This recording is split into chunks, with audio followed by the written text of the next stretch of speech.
নমস্কার, শুভ সকাল। আমরা আজকের এই অনুষ্ঠান আয়োজন করতে পেরেছি। আমি প্রথমেই একটু অনুরোধ করে নিচ্ছি আপনাদের সকলকে, যারা এখানে উপস্থিত হয়েছেন, যে বিধি মেনে, এই অতিমারির বিধি মেনে আপনারা সোশ্যাল ডিস্টেন্স মেনটেন করে সবাই একটু দূরে দূরে সম্পূর্ণ নিরাপদে যেন নিজেদের স্থান গ্রহণ করেন।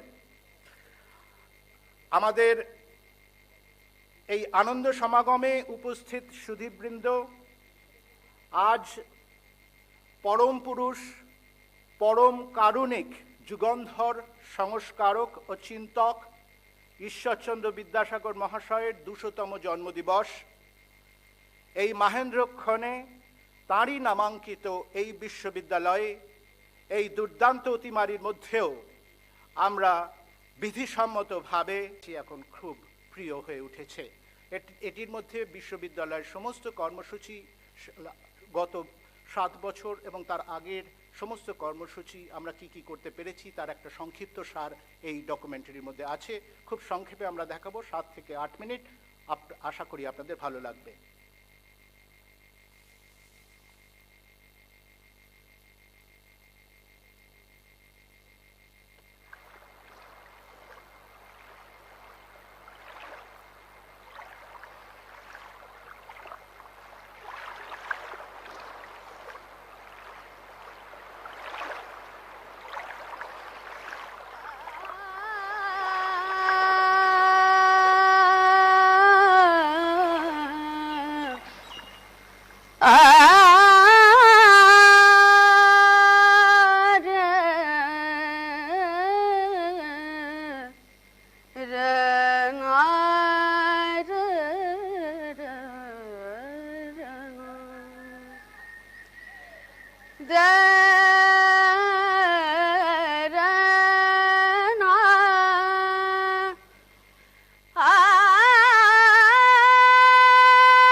When I joined as the Vice Chancellor of this university in 2011, the infrastructure was very underdeveloped and it was in shambles.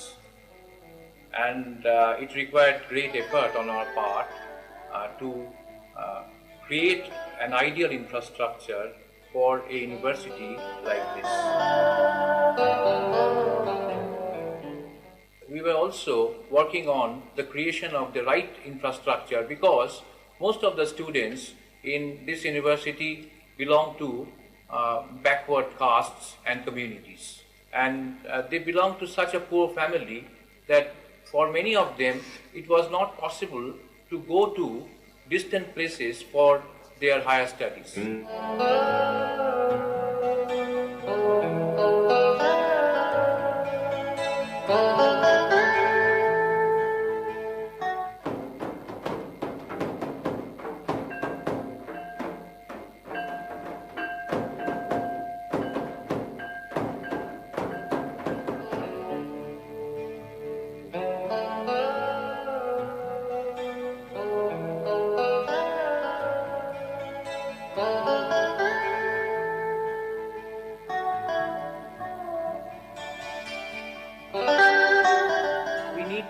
Prepare our students for the competition they may face in the future.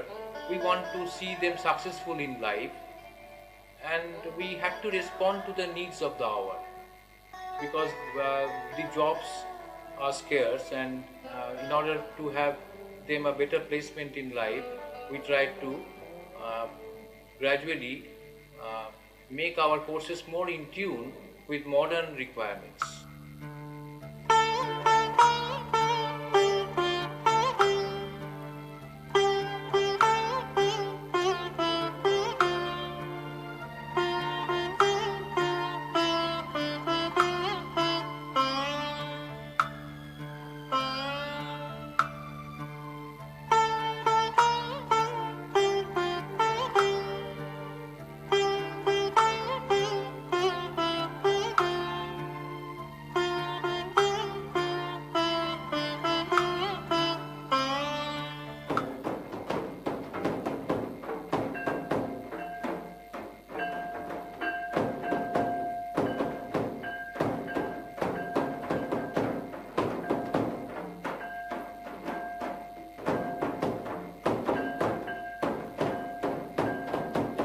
Our teachers, my esteemed colleagues at this university, they wanted to see their university as one of the best in the country. And we seriously, we are trying to put the name of Vidyasagar University in the national and international academic map. And in this job, we are partly successful. We believe in performance. I personally, as the leader of this esteemed team, believe in performance.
আজ থেকে ঠিক 1 বছর আগে আমাদের এই কার্যক্রম শুরু হয়েছিল এই সভাগৃহে 26শে সেপ্টেম্বর 2019। আজ এই বৎসরব্যাপী কার্যক্রমের আনুষ্ঠানিক সমাপ্তি।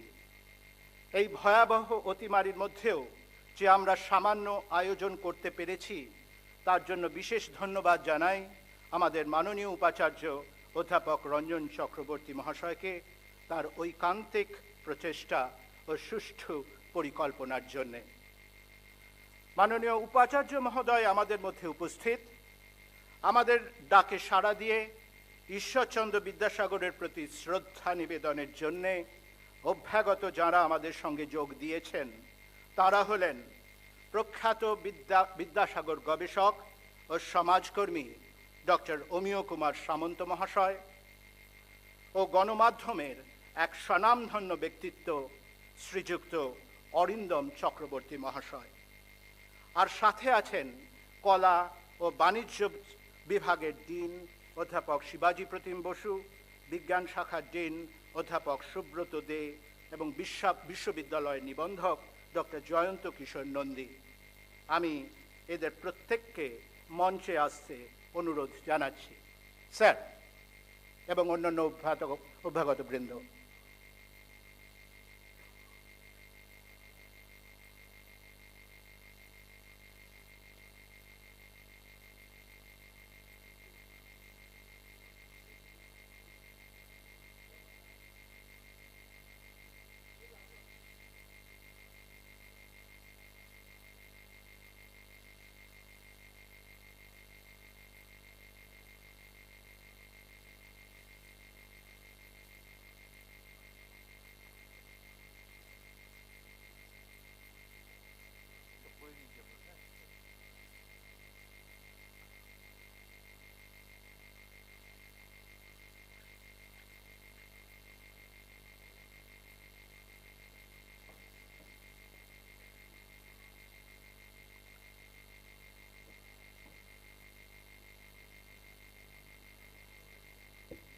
এবার মঞ্চে উপস্থিত বিশিষ্টবর্গকে পুষ্পার্ঘ্য দিয়ে অভ্যর্থনা করে নিচ্ছেন আমাদের বিশ্ববিদ্যালয়ের তরফ থেকে।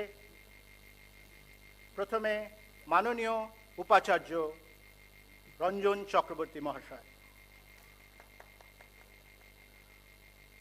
অমিয় কুমার সামন্ত মহাশয়, অরিন্দম চক্রবর্তী মহাশয়, অধ্যাপক শিবাজী প্রতিম বসু মহাশয়,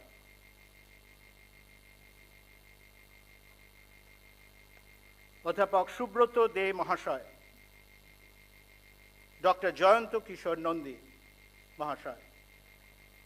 আমাদের মধ্যে আরও উপস্থিত আছেন আমাদের বেতার বিদ্যাসাগর বলে যে নতুন রেডিও স্টেশনটি উদ্বোধন হতে চলেছে তার কর্মপদ্ধতির সাথে যুক্ত ওয়েবেল এর তরফ থেকে উপস্থিত সুদীপ গাঙ্গুলি ও অমিয় পাত্র, তাদেরকেও অভ্যর্থনা জানানো হচ্ছে। তারা নিচে বসে আছেন, একটু বড় করে হাততালি দিন।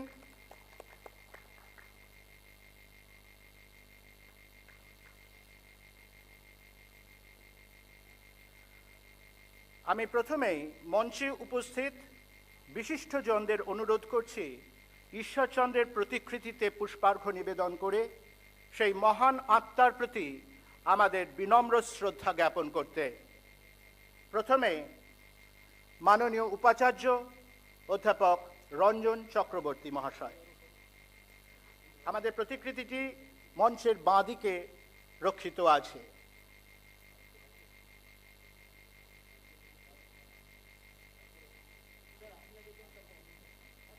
হ্যাঁ,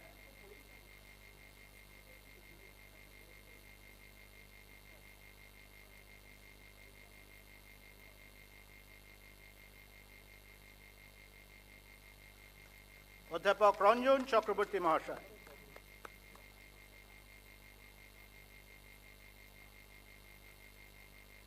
শ্রীযুক্ত অমিয় কুমার সামন্ত মহাশয়,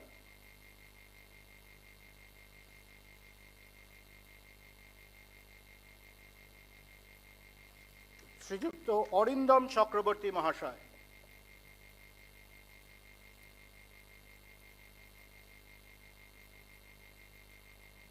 অধ্যাপক শিবাজী প্রতিম বসু মহাশয়,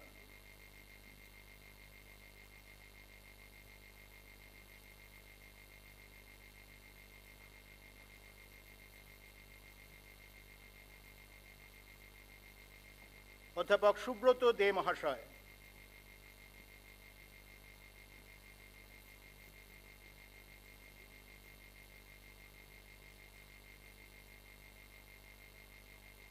ডক্টর জয়ন্ত কিশোর নন্দী মহাশয়,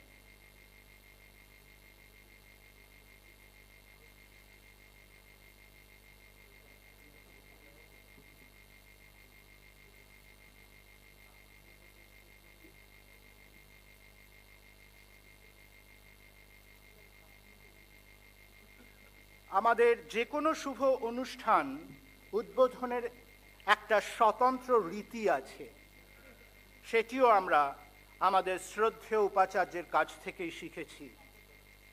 সেই রীতি অনুসারে আমি মাননীয় উপাচার্য মহাশয় ও মঞ্চে উপস্থিত সকলকে অনুরোধ করব মঞ্চের সামনে রাখা কিশলয়টিকে জলসিঞ্চনের মাধ্যমে আজকের এই পবিত্র অনুষ্ঠানের শুভ উদ্বোধন করুন।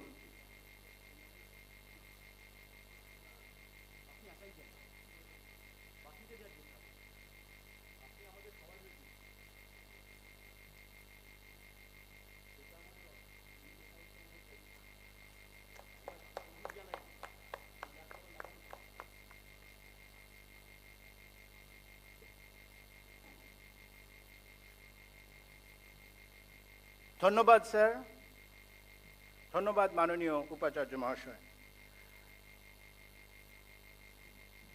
এখন আর কালক্ষেপ না করে আমি কলা ও বাণিজ্য অনুষদের ডিন অধ্যাপক শিবাজী প্রতিম বসু মহাশয়কে অনুরোধ করব বিশ্ববিদ্যালয়ের পক্ষ থেকে সকলকে আমন্ত্রণ ও শুভ কামনা জানাতে। অধ্যাপক বসু।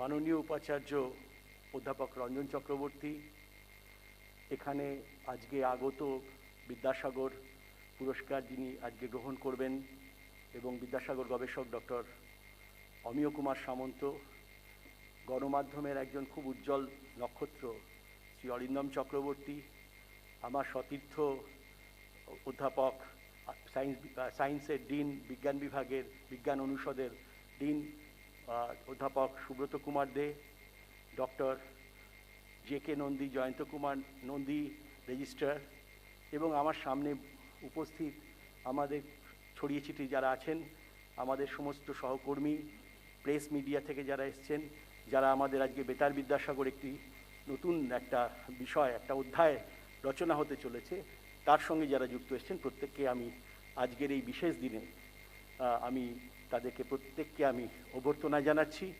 আমি তাদেরকে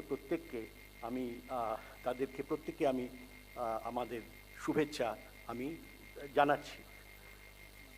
আজকে যে দেবাশিস বললেন যে 1 বছর ধরে আমাদের অনুষ্ঠান চলছে, 1 বছর ধরে অনুষ্ঠান আপনাদের সবাই সামনে এসছে, কিন্তু রবীন্দ্রনাথ যেটা বলেছেন যে অনুষ্ঠান বা প্রদীপ জ্বালানোর আগে একটা সলতে পাকানোর একটা পর্যায় থাকে, সেই সলতে পাকানোর পর্যায় এক্ষেত্রে শুরু হয়েছিল কিন্তু 4 বছর আগে, এবং যার প্রভায়, যার আলোকে, যে প্রদীপের আলোকে আমরা প্রদীপ্ত হয়েছি যাকে ঘিরে, তার প্রায় প্রথমেই আমি শতকোটি প্রণাম জানাচ্ছি আমাদের পরম পুরুষ বিশ্ববিদ্যালয় যার নামে নামাঙ্কিত ঈশ্বরচন্দ্র বিদ্যাসাগর মহাশয়কে।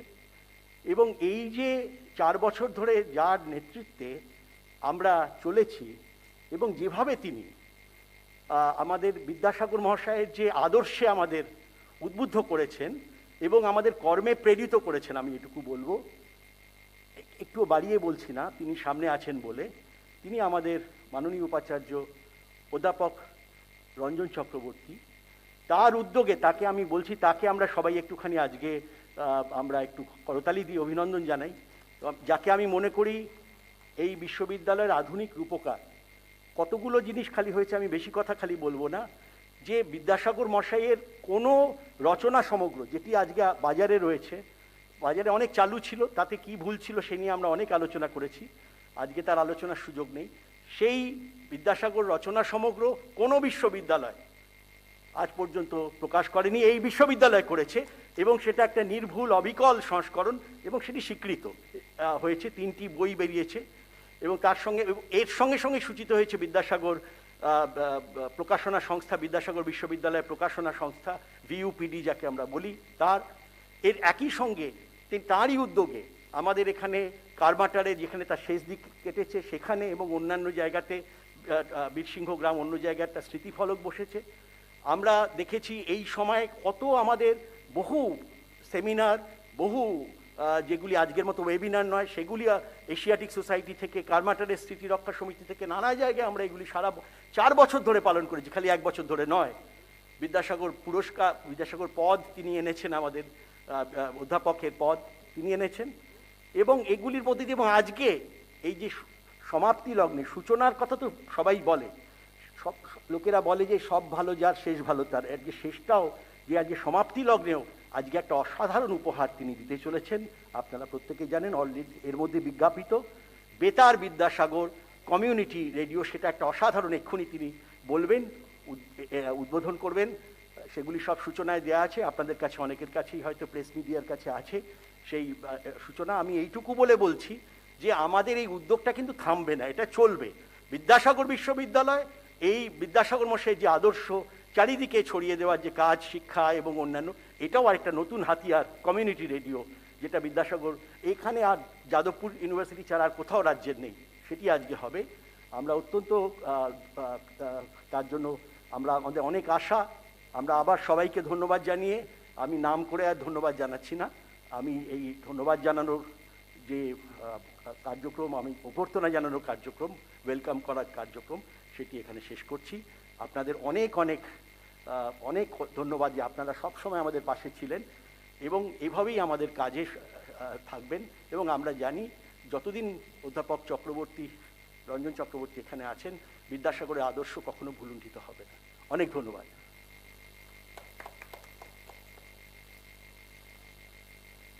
ধন্যবাদ অধ্যাপক বসু। উনি খুব সুন্দরভাবে বললেন আমাদের মাননীয় উপাচার্যের নেতৃত্বে আমরা কত দূর এবং কীরকমভাবে এগিয়ে যাচ্ছি, এবং বিদ্যাসাগর মহাশয়ের আদর্শকে আমরা কীরকমভাবে গ্রহণ করেছি।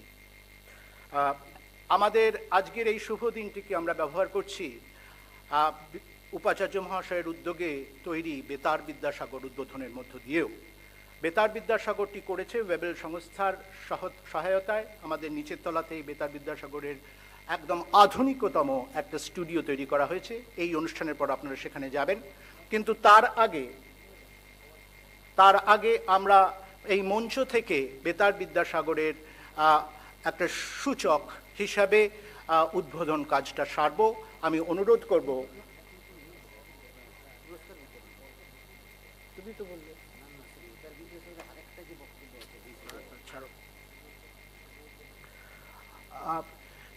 বেতার বিদ্যাসাগর উদ্বোধনটা পরে হচ্ছে। আমরা তার আগে আমাদের মাননীয় উপাচার্য অধ্যাপক রঞ্জন চক্রবর্তী মহাশয়কে তার মূল্যবান বক্তব্য পরিবেশন করতে অনুরোধ করছি।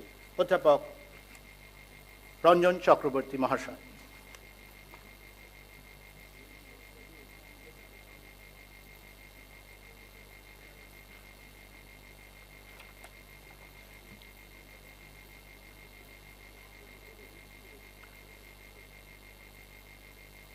(2020) বিদ্যাসাগর পুরস্কার প্রাপক ডক্টর অমিয় কুমার সামন্ত মহাশয়, উপস্থিত শ্রী অরিন্দম চক্রবর্তী মহাশয়, মঞ্চে উপবিষ্ট দুই ফ্যাকাল্টির ডিন, মাননীয় ডিন অধ্যাপক শিবাজী প্রতিম বসু এবং সুব্রত কুমার দে, বিশ্ববিদ্যালয়ের নিবন্ধক ডক্টর জয়ন্ত কিশোর নন্দী মহাশয় এবং বিবেকানন্দ সভাগৃহে উপস্থিত অধ্যাপক অধ্যাপিকা, আমার প্রিয় কর্মী বন্ধুরা, আধিকারিকরা এবং এই মুহূর্তে যারা এই অনুষ্ঠান দেখছেন, আমাদের বিশ্ববিদ্যালয়ের অধ্যাপক অধ্যাপিকা, যারা ইউটিউবে লাইভ দেখছেন এই অনুষ্ঠান, তাদের সবাইকে আমি স্বাগত জানাচ্ছি। এবং এই মুহূর্ত থেকে আমরা FM 90.8-এও লাইভ হলাম এবং তার যে শ্রোতাগণ, তাদেরকেও আমি এই অনুষ্ঠানে আমন্ত্রণ জানাচ্ছি। সবাইকে নমস্কার এবং শ্রদ্ধা জানাচ্ছি বিদ্যাসাগর বিশ্ববিদ্যালয়ের পক্ষ থেকে। এটা 2020। বিদ্যাসাগর মশাই জন্মেছিলেন 1820-তে। এটা 201তম বছর বিদ্যাসাগরের জন্মে। গত বছর আমরা ঈশ্বরচন্দ্র বিদ্যাসাগরের 200 বছর পূর্তি অনুষ্ঠান পালন করেছি। এই বছর বিদ্যাসাগর বিশ্ববিদ্যালয়ের বিদ্যাসাগর পুরস্কার আর কিছুক্ষণের মধ্যেই গ্রহণ করবেন ডক্টর অমিয় কুমার সামন্ত মহাশয়। উনি যে সশরীরে আজ উপস্থিত হয়েছেন অনেক কষ্ট করে, এর জন্য ওকে আমি আমার আন্তরিক কৃতজ্ঞতা জ্ঞাপন করছি। আমরা একটা কঠিন সময়ের মধ্য দিয়ে যাচ্ছি, আপনাদের সবার জানা আছে। সারা পৃথিবী একটা কঠিন সময়ের মধ্য দিয়ে চলেছে। বিদ্যাসাগর মশাই যদি জীবিত থাকতেন এই অতিমারির সময়, ওর তো চরিত্রের দুটো মূল বৈশিষ্ট্য ছিল, যেটা রবীন্দ্রনাথ ঠাকুর ওর প্রবন্ধমালার মধ্য দিয়ে সবার কাছে পৌঁছে দিয়েছেন। একটা হচ্ছে বিদ্যাসাগর মশাইয়ের অজেয় পৌরুষ, ইনভিনসিবল ম্যানলিনেস, আরেকটা হচ্ছে অক্ষয় মনুষ্যত্ব। এই দুই গুণের অধিকারী ছিলেন এবং যার মধ্য দিয়ে ওর সমস্ত গুণাবলী প্রকাশ করা সম্ভব হয়। ব্যক্ত করা সম্ভব হয়। তাহলে উনি কি করতেন সেটা, আর জীবিত থাকলে উনি কি করতেন সেটা বুঝতে খুব অসুবিধে হয় না আমাদের। তিনি মানুষের পাশে দাঁড়াতেন, নিজের কথা একটুও না ভেবে, নিজের কথা চিন্তা না করে মানুষের কল্যাণের জন্য উনি ঝাঁপিয়ে পড়তেন। কতটুকু করা যায় মানুষের জন্য সেটাই ওর কাছে সর্বাগ্রে বিবেচিত হতো। এটা বুঝতে আমাদের অসুবিধে হয় না। আসলে বিদ্যাসাগরকে বিভিন্ন সময়ে বিভিন্নভাবে মূল্যায়ন করার প্রচেষ্টা হয়েছে। অধ্যাপক শিবাজী প্রতিম বসু বলেছেন যে আমরা কিভাবে বিদ্যাসাগর মশাইকে সম্মান জানানোর চেষ্টা করেছি দ্বিশতবর্ষে। আমরা বিদ্যাসাগর রচনা সমগ্র প্রকাশ করেছি। আপাতত 3টি খণ্ড প্রকাশিত হয়েছে। প্রথম খণ্ড প্রথম ভাগ, প্রথম খণ্ড দ্বিতীয় ভাগ এবং দ্বিতীয় খণ্ড। আরেকটি খণ্ডের প্রত্যাশায় আমরা আছি। এবং এটা কিন্তু বিদ্যাসাগরের 200 বছরে বিদ্যাসাগরকে শ্রদ্ধার্ঘ্য বিদ্যাসাগর বিশ্ববিদ্যালয়ের। আমরা বিদ্যাসাগরের নামে Vidyasagar chair professor, Vidyasagar chair অধ্যাপক পদ সৃষ্টি করেছি। সেই পদে অধ্যাপক যোগও দিয়েছেন, এটাও বিদ্যাসাগরকে শ্রদ্ধা জ্ঞাপনের জন্য। আমরা বিদ্যাসাগর পুরস্কারের প্রবর্তন করেছি এবং আজ থেকে বেতার বিদ্যাসাগর এটা স্থানীয় মানুষের সেবায় নিয়োজিত হলো। যেহেতু এখানে আর কোনো FM নেই, এই FM 90.8 এটাই স্থানীয় মানুষের সেবার কাজে আমরা নিয়োজিত করলাম, উৎসর্গ করলাম এবং বিদ্যাসাগর মশাইকে শ্রদ্ধা জ্ঞাপনের জন্য করলাম।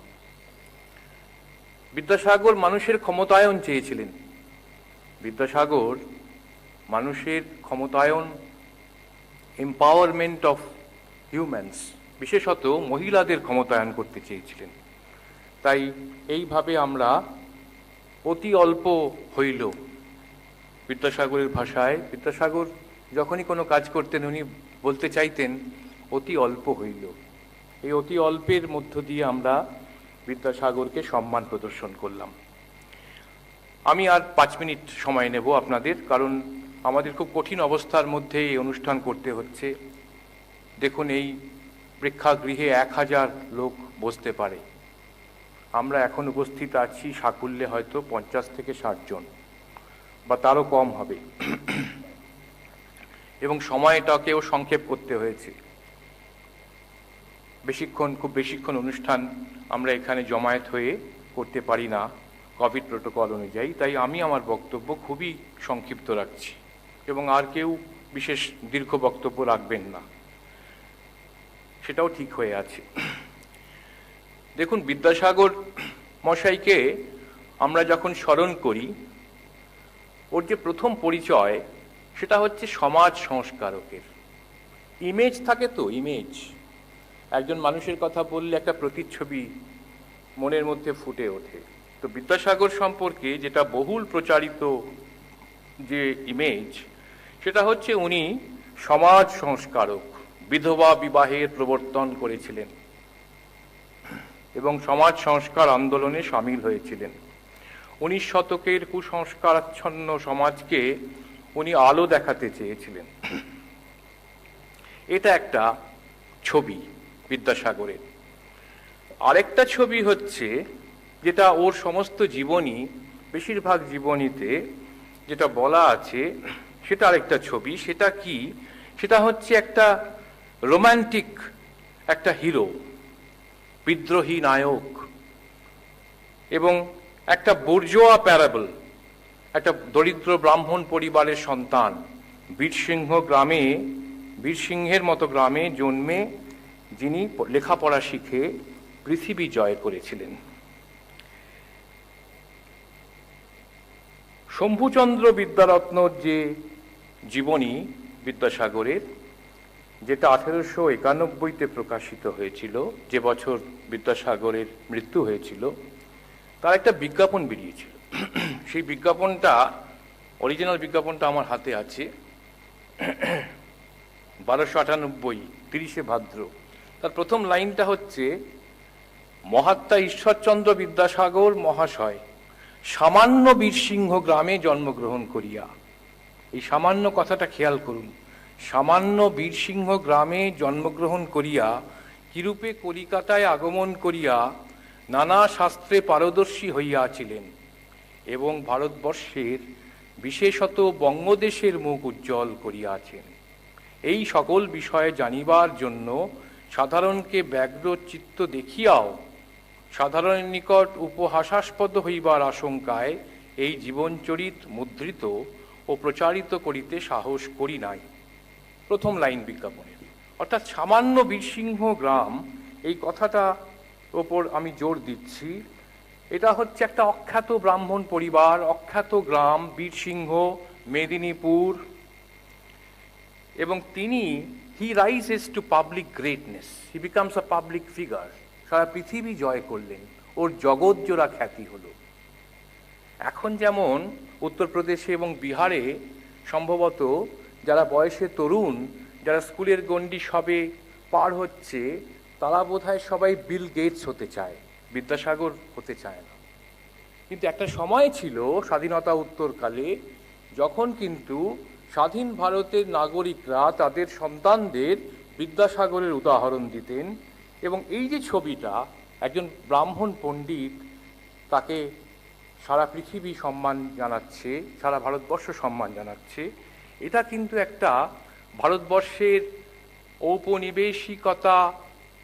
ঔপনিবেশিকতার গ্লানিমুক্ত ভারতবর্ষ, স্বাধীন ভারতবর্ষ, উত্তর ঔপনিবেশিক যুগের ভারতবর্ষ, তার যে সাফল্য, তার ব্যর্থতা, এই সব কিছু যেন বিদ্যাসাগরের মধ্যে প্রতিফলিত হতো।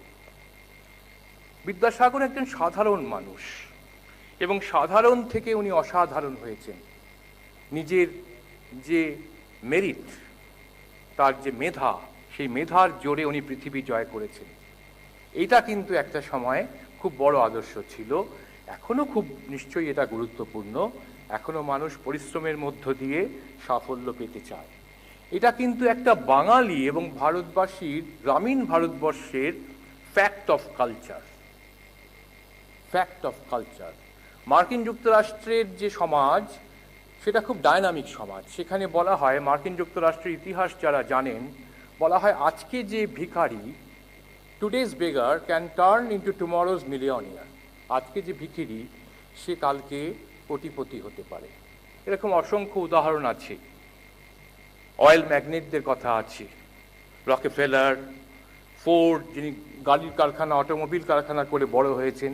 সেরকম আমাদের যে মিথোলজি, আমাদের যে perception of romantic hero, bourgeois parable, that of a poor ব্রাহ্মণ বয়, সেটা কিন্তু বিদ্যাসাগরের মধ্যে রয়েছে। এই জন্যই বিদ্যাসাগর সবচেয়ে শ্রদ্ধা পান।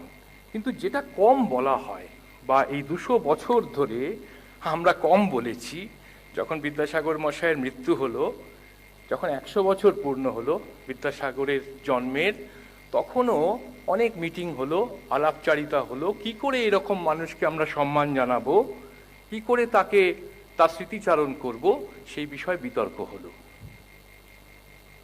আমরা ঠিক করলাম যে আমরা অনেক পাথরের মূর্তি তৈরি করব। কিন্তু শুধু পাথরের মূর্তি তৈরি করলে তো সব কাজ শেষ হয় না। একজন বিখ্যাত মানুষের সম্পর্কে ভালো জানা যায় না। আবার যখন 150 বছর হলো, আবার আমরা একসাথে বসলাম, আলোচনা করলাম কিভাবে বিদ্যাসাগরের স্মৃতিচারণ করলে ভালো হয়। আবার এখন 200 বছর, কত বছর ধরে বিভিন্ন কমিটি, রাজ্য সরকারের কমিটি, একটা কমিটিতে আমিও রয়েছি রাজ্য সরকারের, আমরা আলোচনা করে দেখছি যে কিভাবে বিদ্যাসাগরের স্মৃতিচারণ করলে বিদ্যাসাগরের আদর্শ সমাজে পৌঁছে দেওয়া যায়। আমার এক সাংবাদিক বন্ধু আজ সকালে দিল্লি থেকে, উনি আমাকে একটা SMS করেছেন, নাম বলছি না। উনি আমার কাছে জানতে চেয়েছেন যে বিদ্যাসাগরের কি আজকের সমাজে কোনো প্রাসঙ্গিকতা আছে, আদৌ কি তার কোনো গুরুত্ব আছে। তার আমি উত্তর দিয়েছি, সেই উত্তরটা আমি এখানেও আজকে দিচ্ছি খুব সংক্ষেপে, কারণ খুব সময় নেই হাতে। যেটা আমরা করতে পারিনি, যেটা আমাদের করা উচিত ছিল, সেটা হচ্ছে বিদ্যাসাগরের ওই যেটা রবীন্দ্রনাথ ঠাকুর বলেছিলেন না, অক্ষয় মনুষ্যত্ব। উনি যে কী রকমের মানুষ ছিলেন এবং সেই রকম মানুষ হলেই যে ভালো হয়, সমাজের, দেশের, দশের উপকার হয়, সেটাই সবাইকে বোঝানো দরকার ছিল সর্বাগ্রে। সেটা কিন্তু আমরা করতে পারিনি, কারণ বিদ্যাসাগরের যে ব্যক্তিগত জীবন সে সম্পর্কে খুব বেশি জানা যায় না। ওর যে ইনার লাইফ সেটা এত পার্সোনাল ছিল যে উনি সে বিষয়ে কিছু লিখে যাননি, সারা জীবন কাজ করে গেছেন কর্মবীরের মতো। আর আমরা বিদ্যাসাগরের স্মৃতিচারণ করেছি। বিদ্যাসাগরই সম্ভবত একমাত্র লোক, ভেবে দেখুন, উনি কিন্তু রামকৃষ্ণ, বিবেকানন্দ, কেশব সেন, রবীন্দ্রনাথ এবং গান্ধী এদের প্রায় সমসাময়িক, এদের থেকে বড় খানিকটা বয়সে, কিন্তু এই রকম বিখ্যাত লোকদের সময় ওর জন্ম, এই প্রজন্মের মানুষ উনি, কিন্তু এত বেশি জীবনী কিন্তু আর কারো সম্পর্কে লেখা হয়নি। এটা কিন্তু খুব আশ্চর্যের। গান্ধী সম্পর্কেও না। আমি খুঁটিয়ে দেখেছি, চিন্তা করেছি, আলোচনা করেছি, ওর যে জীবনী তার মধ্যে সবগুলো খুব ভালো না, কিছু অথেন্টিক, কিছু নিশ্চয়ই নির্ভরযোগ্য জীবনী, কিন্তু এছাড়াও অনেক জীবনী বিদ্যাসাগরের প্রকাশিত হয়েছে এবং ওর জীবৎকালেই প্রকাশিত হয়েছে। এটা কিন্তু সবার হয়তো নাও জানা থাকতে পারে। যেমন প্রথম যে মোটামুটি বিখ্যাত জীবনী, ওর ছাত্র রামগতি ন্যায়রত্ন 1872-এ প্রকাশ করেছিল। জীবনীটার নাম হচ্ছে জীবনচরিত, এবং তারপরে তো অজস্র জীবনী বেরিয়েছে। জীবনীর কথা ছেড়েই দিন, পটুয়ারা পটচিত্রের মধ্য দিয়ে বিদ্যাসাগরের জীবনকে তার জন্ম থেকে মৃত্যু পর্যন্ত সেটাকে বর্ণনা করেছে, রঙের মধ্য দিয়ে, তুলির টানে। এটাও এত বেশি আর কারো সম্পর্কে হয়নি। এছাড়া কমিক স্ট্রিপ, নাটক, চলচ্চিত্র খুব বেশি হয়নি, দুটো চলচ্চিত্র, একটা পুরনো, একটা অপেক্ষাকৃত নতুন। এছাড়া চলচ্চিত্র বেশি হয়নি। কিন্তু আমি বলছি যে বিদ্যাসাগরের বড্ড বেশি স্মৃতিচারণও আমরা করেছি। এই স্মৃতিচারণের ফলে একটা ধোঁয়াশাও তৈরি হয়েছে। খুব বেশি যদি একজনের স্মৃতিচারণ করি তাহলে তাকে ঘিরে এক ধরনের একটা অস্পষ্টতা, একটা ফগ তৈরি হয়, যেটা ব্রায়ান হ্যাচার ওর যে নতুন বই 2014 তাতে উনি বলেছেন যে there is a fog of memorialization, too much of memorialization। কিন্তু যেটা দরকার ছিল, আবার সেই কথায় আসছি, যেটা দরকার ছিল বিদ্যাসাগরের যে ব্যক্তিত্ব, এই যে একটা প্রখর ব্যক্তিত্বের মানুষ, যিনি সবসময় সোজা কথা বলছেন, ওর সাথে কাজ করা একটা অস্বস্তির ব্যাপার, কারণ উনি সত্যি কথা বলে দিতেন, নির্ভীক ছিলেন। রবীন্দ্রনাথ ঠাকুর বলেছিলেন না যে 4 কোটি বাঙালির মধ্যে ওই একজনই পুরুষ মানুষ ঈশ্বর সৃষ্টি করেছিলেন। এটা কিন্তু রবীন্দ্রনাথ ঠাকুর জেন্ডার্ড সেন্সে বলেননি, নারীদের অবহেলা করার জন্য এটা বলেননি। উনি একটা অন্য অর্থে বলেছেন। এই পৌরুষটা কিন্তু অন্য পৌরুষ, সাহসিকতা, দুর্দান্ত সাহসিকতা। তো এই ইনার লাইফটা কেন আমরা জানতে পারলাম না, এবং এটা কিন্তু বিদ্যাসাগরকে মূল্যায়নের একটা খুব বড় অসুবিধে। যারা বিদ্যাসাগর নিয়ে গবেষণা করেন, যারা পণ্ডিত মানুষ, যেমন ডক্টর অমিয় কুমার সামন্ত, উনি বুঝতে পারবেন কতগুলো সমস্যা বিদ্যাসাগরকে নিয়ে আছে। একটা হচ্ছে বিদ্যাসাগরের মূল্যায়নের সমস্যা, স্মৃতিচারণের প্রাচুর্য, যেটা আমি এক্ষুনি বললাম। স্মৃতিচারণ এক ধরনের ধোঁয়াশা তৈরি করেছে। 2 হচ্ছে ওর ব্যক্তি জীবন সম্পর্কে উনি নীরব। আমরা নিজেরা অনেক কিছু কল্পনা করে, ব্যাখ্যা করে বোঝার চেষ্টা করি, কিন্তু উনি ঠিক কীভাবে ওর নিজেকে দেখেছেন, ওর সন্তানদের দেখেছেন, সে সম্পর্কেও খুব স্পষ্ট ছবি কিন্তু আমাদের হাতে নেই। রবীন্দ্রনাথ ঠাকুরকে নিয়ে এই সমস্যা ছিল না। রবীন্দ্রনাথ ঠাকুর সারা জীবন he was very sceptical about his fame, মানে নিজের যে খ্যাতি সে সম্পর্কে রবীন্দ্রনাথ ঠাকুরের সবসময় একটা সন্দেহ ছিল, কারণ উনি ওই সম্পর্কে, ওর খ্যাতি সম্পর্কে সচেতন ছিলেন। ওর একটা বড় প্রশ্ন ছিল সারা জীবন ধরে, এই প্রশ্নের উত্তর উনি নিজে দিয়ে যেতে পারেননি।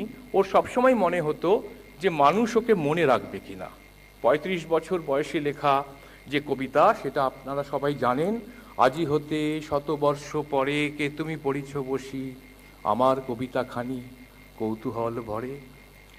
আবার একটা সময় ওর মনে হলো যে না, একটু যখন বয়স বাড়লো, 50 ঊর্ধ্ব হলেন, রবীন্দ্রনাথ ঠাকুরের মনে হলো যে না, মানুষ আমাকে মনে রাখবে, কিন্তু কতদিন মনে রাখবে সে সম্পর্কে ওর একটা প্রশ্ন ছিল।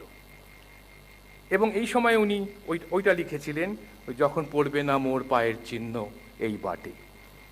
খুব অদ্ভুত ব্যাপার, বিদ্যাসাগরের মধ্যে এই কনসাসনেস যদি থাকেও এটা কোথাও প্রকাশিত হয়নি, কোথাও উনি বলেননি, কোনো চিঠিতে লেখেননি, ব্যক্তিগত বন্ধুদের বলেননি। ওর বন্ধু হওয়া মুশকিল ছিল। ওর প্রিয় বন্ধু ছিল বাচস্পতি, তারানাথ বাচস্পতি। এই ভদ্রলোককে উনি চাকরি দিয়েছিলেন। মার্শাল সাহেব বিদ্যাসাগরকে নির্বাচন করেছিলেন অধ্যাপক পদে, এবং মার্শাল বললেন, বিদ্যাসাগর তুমি তো আবেদন করেছো, আমি তোমাকে নির্বাচিত করলাম, সুপারিশ করলাম, তুমি সংস্কৃত কলেজের অধ্যাপক হলে। উনি বললেন, স্যার এটা আমাকে করবেন না, কারণ আমার থেকে তারানাথ বাচস্পতি অনেক ভালো সব দিক থেকে, তার মেধা আমার থেকে অনেক এগিয়ে। তখন মার্শাল সাহেব খুব অবাক। উনি বললেন, তোমার টাকার দরকার নেই, চাকরি করবে না? বলছে, না আমার খুব টাকার দরকার, আমি একবেলা পেট ভরে খেতে পাই, কিন্তু ও যে আমার থেকে অনেক ভালো। তো মার্শাল সাহেব বললেন, কিন্তু ওকে পাবো কোথায়, সে তো কালনায় থাকে অনেক দূরে। বিদ্যাসাগর বললেন, আমি খবর দেব। রোদে বৃষ্টিতে ভিজে, রোদে পুড়ে বৃষ্টিতে ভিজে উনি কালনায় পৌঁছলেন। তারানাথ বাচস্পতিকে উনি খবর দিলেন যে তুমি কাজে যোগ দাও সংস্কৃত কলেজে এসে। এই তারানাথ বাচস্পতি কিন্তু পরবর্তীকালেও শত্রুতে রূপান্তরিত হয়েছিল, নানা রকম কুৎসা রটিয়েছিল। তাই ওর বন্ধু হওয়ার সমস্যা ছিল, কিন্তু বিদ্যাসাগরের মধ্যে একটা এই ইনার লাইফ সম্পর্কে নীরবতা। ওর যে আত্মজীবনী, উনি পূর্ণাঙ্গ আত্মজীবনী লিখে যাননি। ওর আত্মজীবনী যেটা আছে সেটা 2টো অধ্যায় উনি লিখে গেছেন, মাত্র 2টো চ্যাপ্টার। এবং সেখানে আশ্চর্যের বিষয়, নিজের সম্পর্কে কিচ্ছু নেই, শুধু একটা কথা আছে, 1-2টো কথা, নিজের পরিবারের কথা আছে, বাবার কথা, পিতামহের কথা, মার কথা, অন্যান্য পরিবারের সদস্যদের কথা। নিজের সম্পর্কে ওই নীরব। শুধু একটা জায়গা, একদম প্রথমে উনি লিখছেন যে ওর জন্মের কথা লিখছেন আর কি, আমার জন্ম হয়েছিল বীরসিংহ গ্রামে। আর একটা কথা আছে যে ওই এড়ে বাছুর, মানে এড়ে বাছুরের গল্পটা আমি জানি না, সময় নেই। এড়ে বাছুরের ব্যাপারটা হচ্ছে, একটা গাভী ছিল ওদের বাড়িতে, গরু, যে গরুটি সন্তান সম্ভবা ছিল। ওর বাবা 1 ক্রোশ দূরে কোমরগঞ্জ হাটে গেছিল যখন বিদ্যাসাগরের জন্ম হয়েছিল। তো বাবা যখন ফিরছেন, তখন ও পিতামহ বাবাকে বলেছেন যে তোমার একটি এড়ে বাছুর হইয়াছে। তো এড়ে বাছুর মানে ওর বাবা ভেবেছে যে ওই যে গরুটা সন্তান সম্ভবা ছিল, হয়তো ওর বাছুর হয়েছে। তো উনি গোয়ালঘরের দিকে যাচ্ছিলেন, তখন বলেছে না না ওই দিকে না,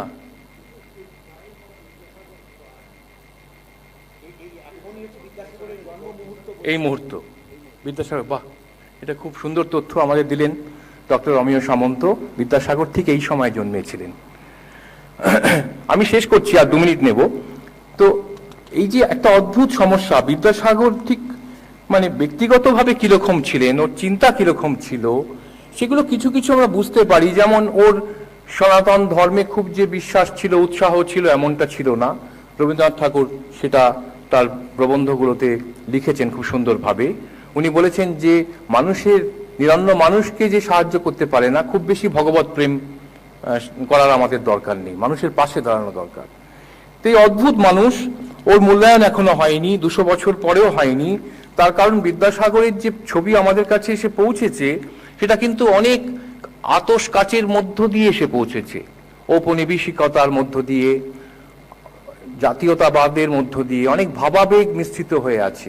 বাঙালির ব্যর্থতা, বাঙালির হতাশা, বাঙালির সাফল্য, একটা সময় যেন বিদ্যাসাগরের মধ্যেই সবটা গিয়ে পড়েছিল, যার জন্য বিদ্যাসাগরকেই বারবার আক্রান্ত হতে হয়েছিল। বাঙালি রাজনীতিবিদরা বিদ্যাসাগরের মূর্তি বারবার ভেঙেছেন বেশি করে। বাঙালি বামপন্থী, বাঙালিরা তো একটু বামপন্থী সবসময়, এবং এই বামপন্থী রাজনীতির বিভিন্ন শাখা প্রশাখা বিদ্যাসাগরের ওপরে একটা তাদের আক্রোশ হয়েছিল। এটা ব্রায়ান হ্যাচারের বইতে উনি বলছেন, এটা হচ্ছে এই যে স্বাধীনতা উত্তরকালের যে হতাশা, পোস্ট কলোনিয়াল ফ্রাস্ট্রেশন, সেটা যেন এখানে এই অভিব্যক্তি ঘটেছিল। তাই বিদ্যাসাগর একটা ট্র্যাজিক হিরোর মতো, বিদ্রোহী নায়ক। যখন উনি জীবিত ছিলেন, যখন ওর কর্মজীবন ছিল মধ্য গগনে, তখন ওকে ব্যবহার করা হয়েছে। ঔপনিবেশিক শাসকরা ওকে ব্যবহার করেছে, ওর পরিবারের লোকরা ওকে ব্যবহার করেছে, বাঙালি যে ইন্টেলিজেন্সিয়া তারা ব্যবহার করেছে। এদের সবার এজেন্ডা ছিল, এজেন্ডা। কিন্তু বিদ্যাসাগরের নিজের কোনো এজেন্ডা ছিল না। উনি শুধু মানুষের কল্যাণটাই ওর প্যাশন ছিল। এমনকি উনি যখন শেষ জীবনে কালমাটারে চলে গেলেন, সেখানেও তিনি মানুষের চিকিৎসা করতেন। আদিবাসী ছেলে মেয়েদের উপহার দিতেন, তাদের জন্য খেলনা কিনে আনতেন কলকাতা থেকে, তাদের হোমিওপ্যাথি ওষুধ দিতেন এবং তাদেরকে ভালোবাসতেন। ওর মধ্যে একটা প্যাশন ছিল এবং উনি একটা সম্পূর্ণ মানুষ ছিলেন। রবীন্দ্রনাথ যেটা ইঙ্গিত দিয়েছেন, ওর মতো সম্পূর্ণ মানুষ ভারতবর্ষে বোধহয় আর জন্মায়নি। এটা প্রকৃতির খেয়ালে উনি জন্মেছিলেন। কিন্তু কি গভীর দুঃখের বিষয়, আমরা ওকে ঠিক সঠিকভাবে মূল্যায়নও করে উঠতে পারলাম না 200 বছর ধরে। এটাই আমাদের একটা অদ্ভুত প্রেডিকামেন্ট। কিন্তু আজকের এই শুভ দিনে, ওর জন্মদিনে, আমরা সবাই ওকে আমাদের শ্রদ্ধা জানাচ্ছি, আমাদের প্রণাম জানাচ্ছি। এই রকম মানুষ অত্যন্ত বিরল। এরকম লোক তো আমি জীবনে কখনো দেখিনি, যে আমি চাকরি পেয়েছি, আমি সেই চাকরি নিচ্ছি না, বলছি উনি আমার থেকে আরো ভালো, তাকে গিয়ে আমি খবর দিচ্ছি যে তুমি গিয়ে কাজে যোগ দাও। আমি জানি না আপনাদের সাথে জীবনে এরকম মানুষের দেখা হয়েছে কিনা কখনো, আমার সাথে দেখা হয়নি। আমি আর কথা বাড়াচ্ছি না, আমি এখানে থামছি। আমি আবার বিদ্যাসাগরকে আমার শ্রদ্ধার্ঘ জানাচ্ছি বিশ্ববিদ্যালয়ের পক্ষ থেকে, আপনাদের সবার পক্ষ থেকে। আর এই সঙ্গে সঙ্গে আমি বেতার বিদ্যাসাগরেরও উদ্বোধন করলাম। It is on the air now. আর সবাইকে নমস্কার জানাচ্ছি। ধন্যবাদ।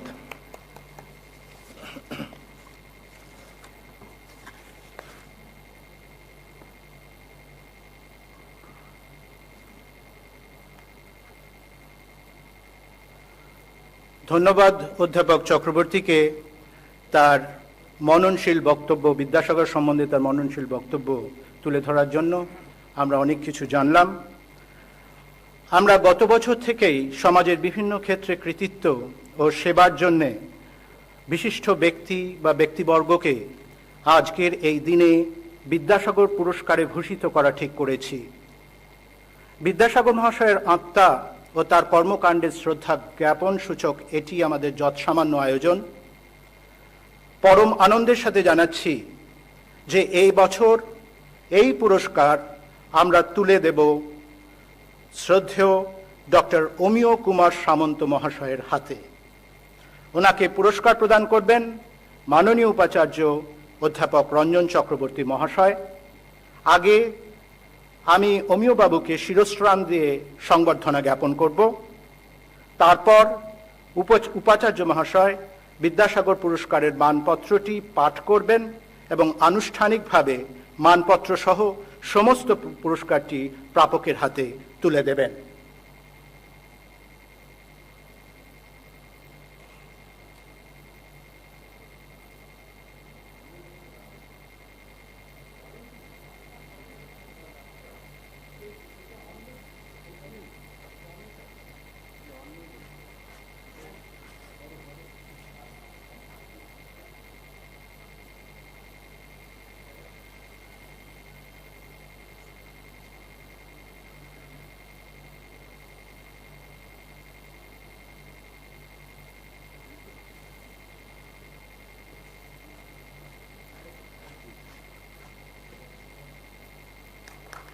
হ্যালো,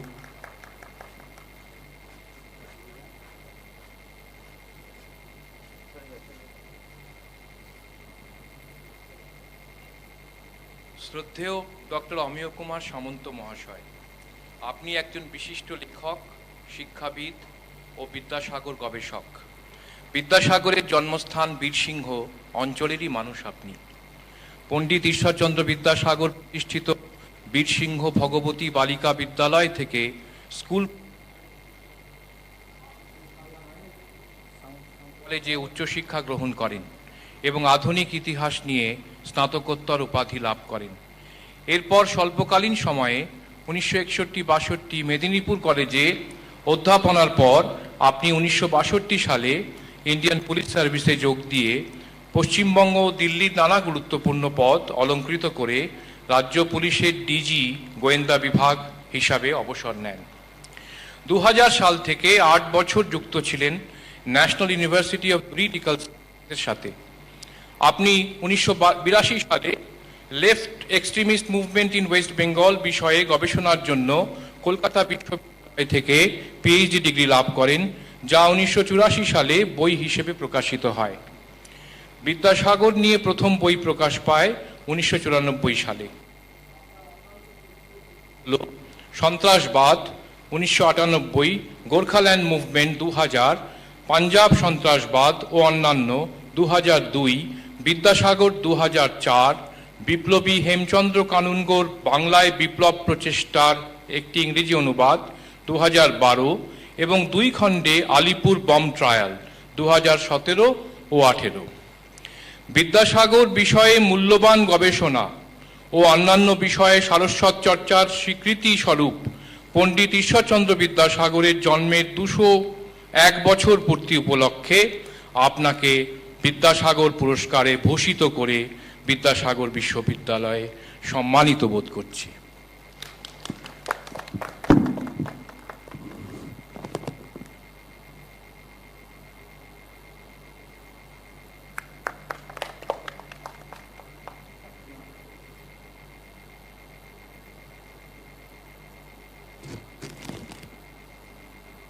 মানপত্র,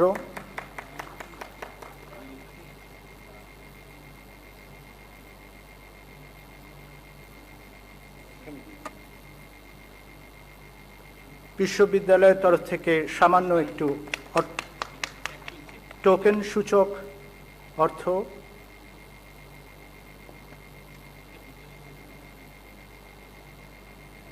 এবং যৎ সামান্য কিছু পুরস্কার।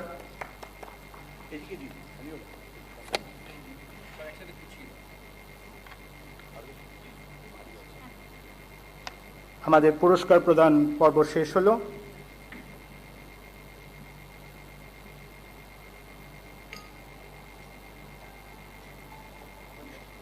এবার আমি ডক্টর অমিয় কুমার সামন্ত মহাশয়কে তার মূল্যবান বক্তব্য পরিবেশন করার জন্য অনুরোধ জানাচ্ছি। ডক্টর সামন্ত।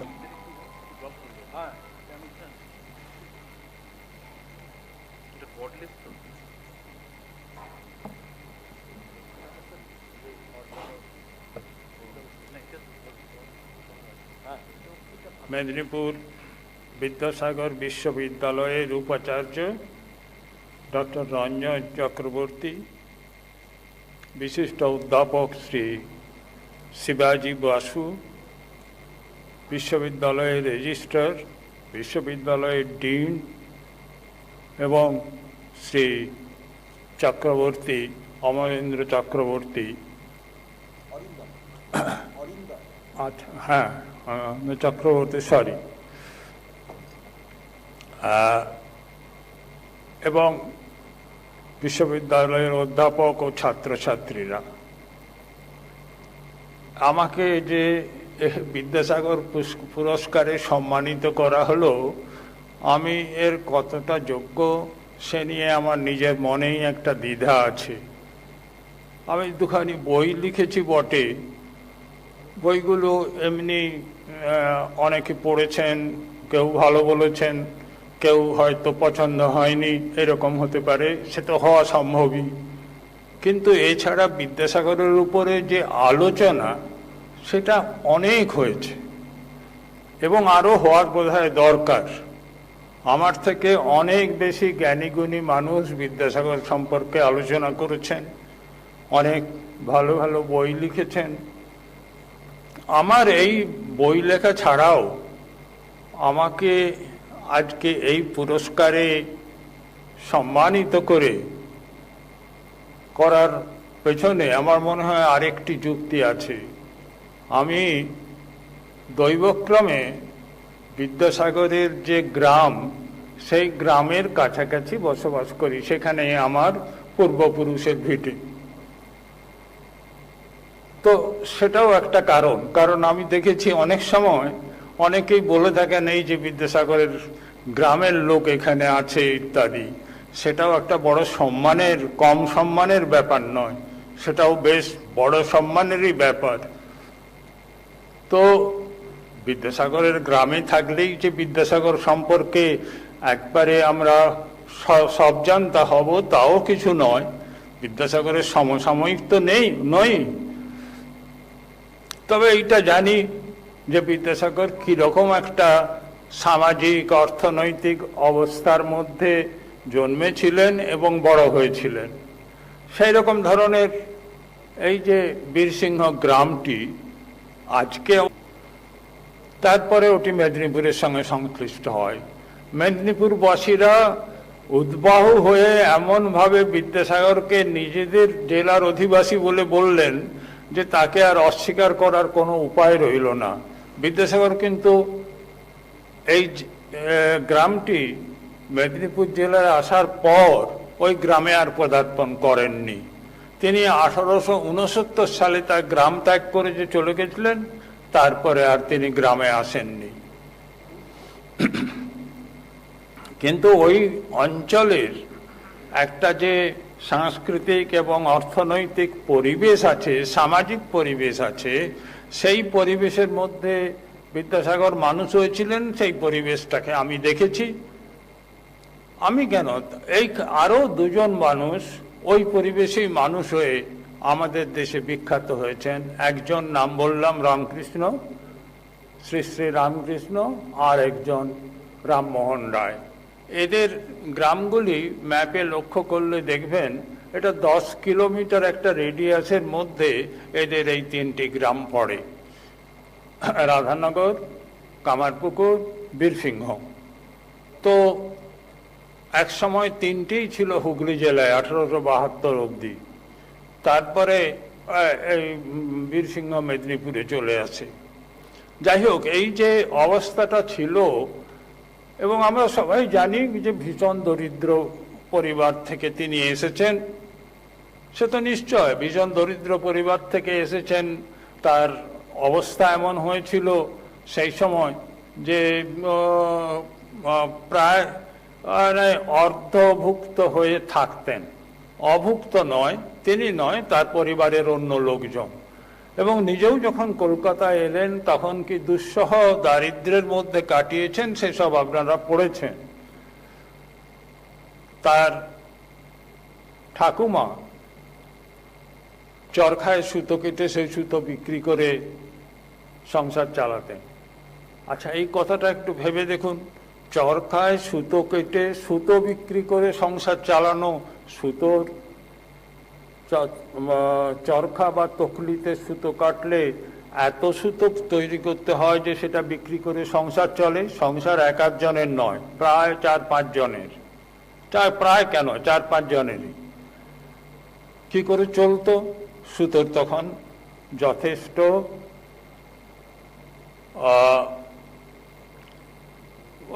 ছিল, ডিমান্ড ছিল।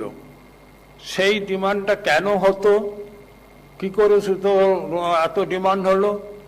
চন্দ্রকোনা, রামজীবনপুরে তাঁতের ব্যবসা ছিল, তাঁতের কাপড় হতো।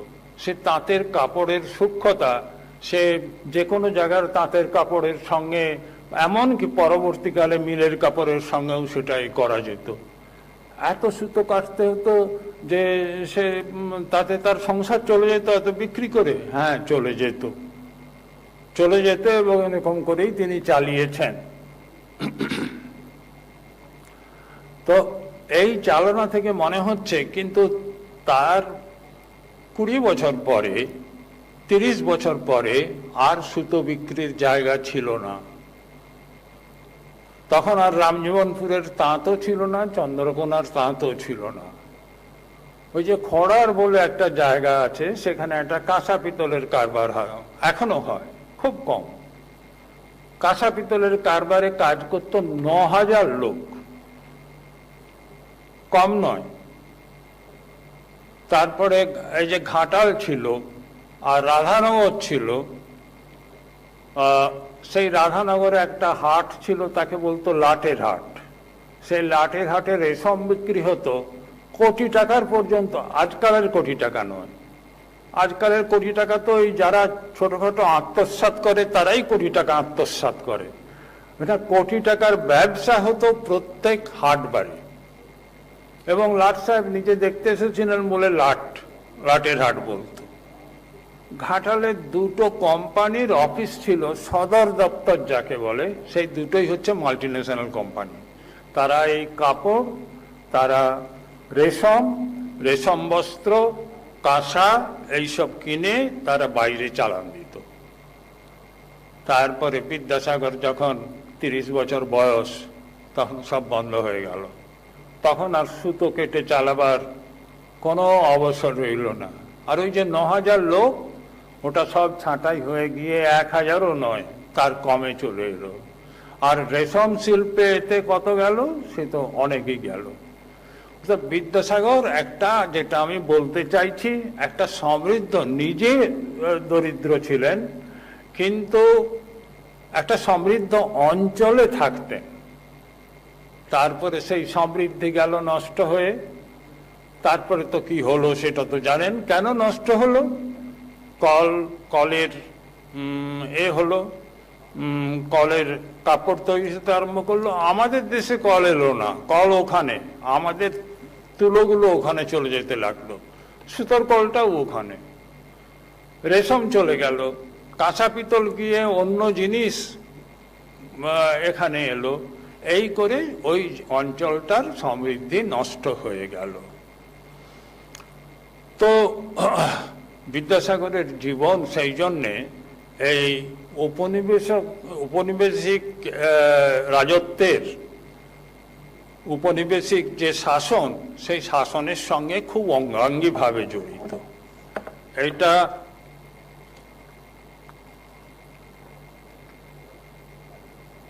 এবং তার জন্য তাকে দুঃখ ভোগ করতে হয়েছে, সে সম্পর্কে অনেক লেখা হয়েছে, অনেক গবেষণাও হয়েছে, কিছু ভালো কিছু খারাপ সব মিলেমিশে অনেক গবেষণা হয়েছে। কিন্তু একটা জিনিস ওদিকে ছিল, যেটা বলার জন্য এই প্রেক্ষাপটটি করলাম, সেটা হচ্ছে সংস্কৃত শিক্ষার একটা বিরাট অংশ ওইদিকে ছিল। ওই যে ওর পাশাপাশি হচ্ছে আর একটা পরগনা, নামটা আমি ঠিক মনে আসছে না এখন, এই অঞ্চলটাতে সংস্কৃতের টোল সবথেকে বেশি ছিল।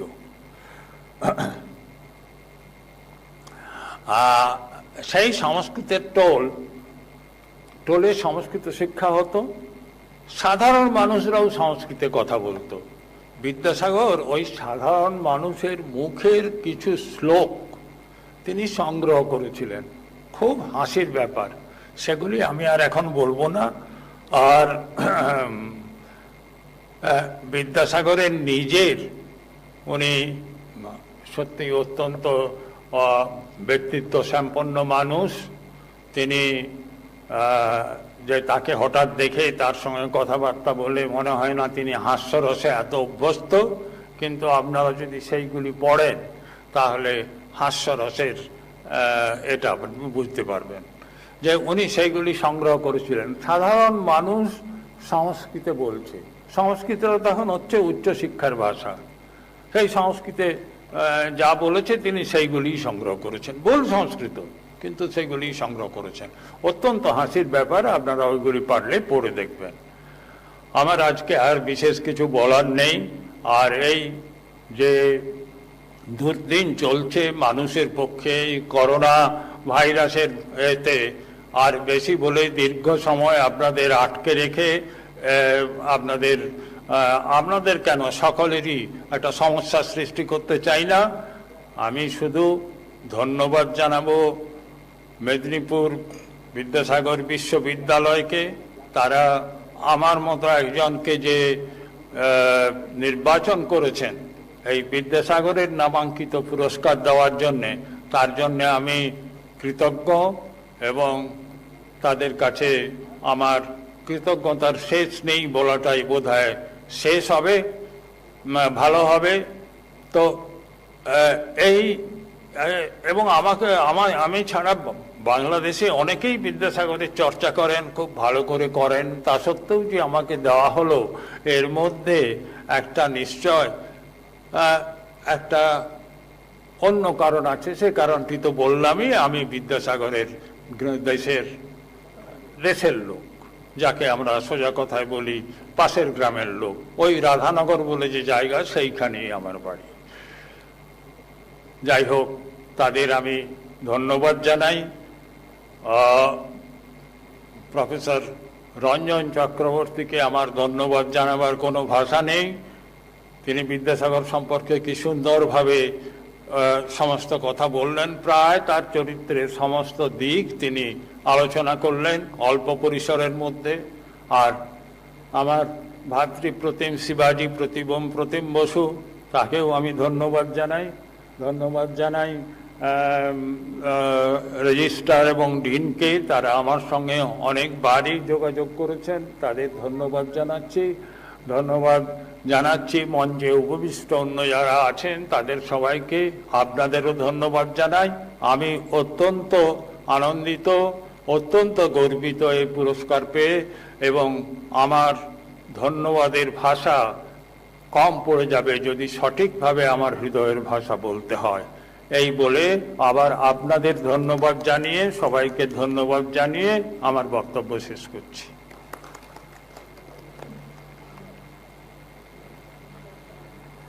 ধন্যবাদ ডক্টর সামন্তকে তার মনোজ্ঞ বক্তব্যের জন্য। আমাদের মাননীয় উপাচার্যের উদ্যোগে আজ বিদ্যাসাগর বিশ্ববিদ্যালয় একটি রেডিও স্টেশন উদ্বোধন করতে চলেছে। 90.8 মেগাহার্জ তরঙ্গের ফ্রিকোয়েন্সি মডিউলেটেড চ্যানেল বিশিষ্ট এই উদ্যোগের নাম বেতার বিদ্যাসাগর। সারা বছর ধরে স্থানীয় ও পারিপার্শ্বিক জনজাতির উপকারের জন্য নিয়োজিত এই চ্যানেল ও রেডিও স্টেশন উদ্বোধন করবেন স্যার। মঞ্চের ওপর থেকে কিবোর্ড প্রেস করে ভিডিওর মাধ্যমে আনুষ্ঠানিকভাবে। এর সাথে সাথে উদ্বোধিত হবে সিগনেচার টিউন এবং FM লোগো। মাননীয় উপাচার্য অধ্যাপক রঞ্জন চক্রবর্তী।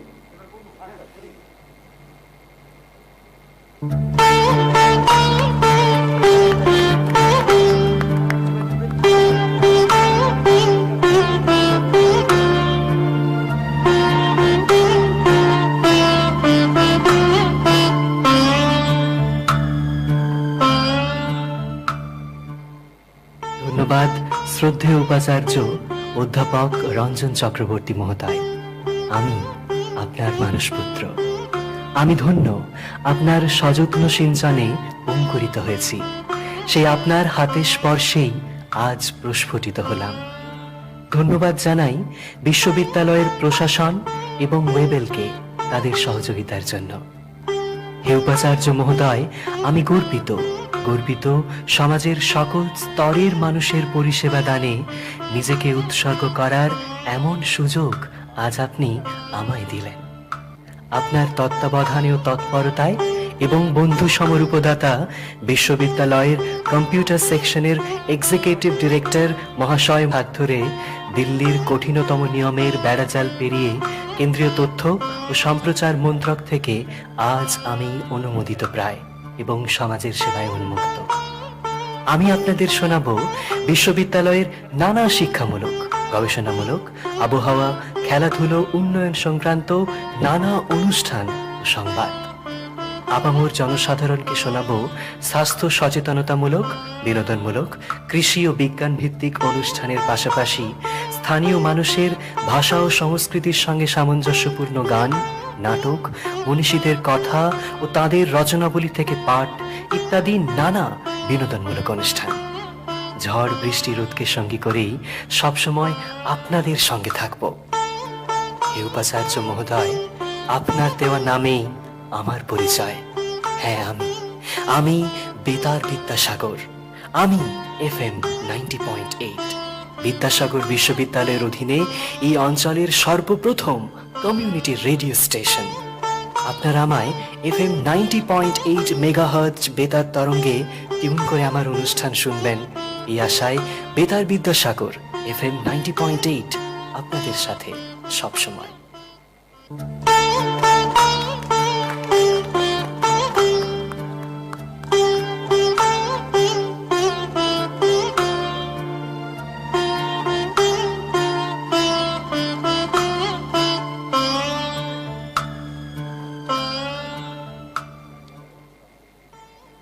এর সাথে সাথে 90.8 মেগাহার্টজের বেতার বিদ্যাসাগরের প্রচার শুরু হয়ে গেল।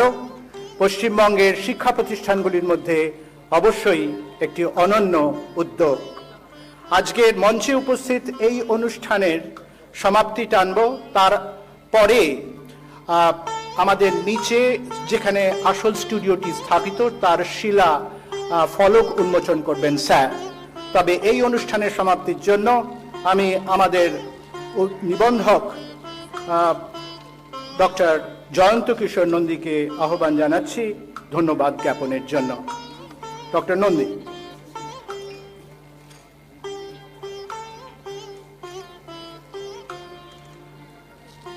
বিদ্যাসাগর বিশ্ববিদ্যালয়ের সম্মানীয় উপাচার্য এবং বিদ্যাসাগর জন্ম 200 বার্ষিক উদযাপন সমিতির প্রধান পৃষ্ঠপোষক শ্রদ্ধেয় অধ্যাপক রঞ্জন চক্রবর্তী মহাশয়,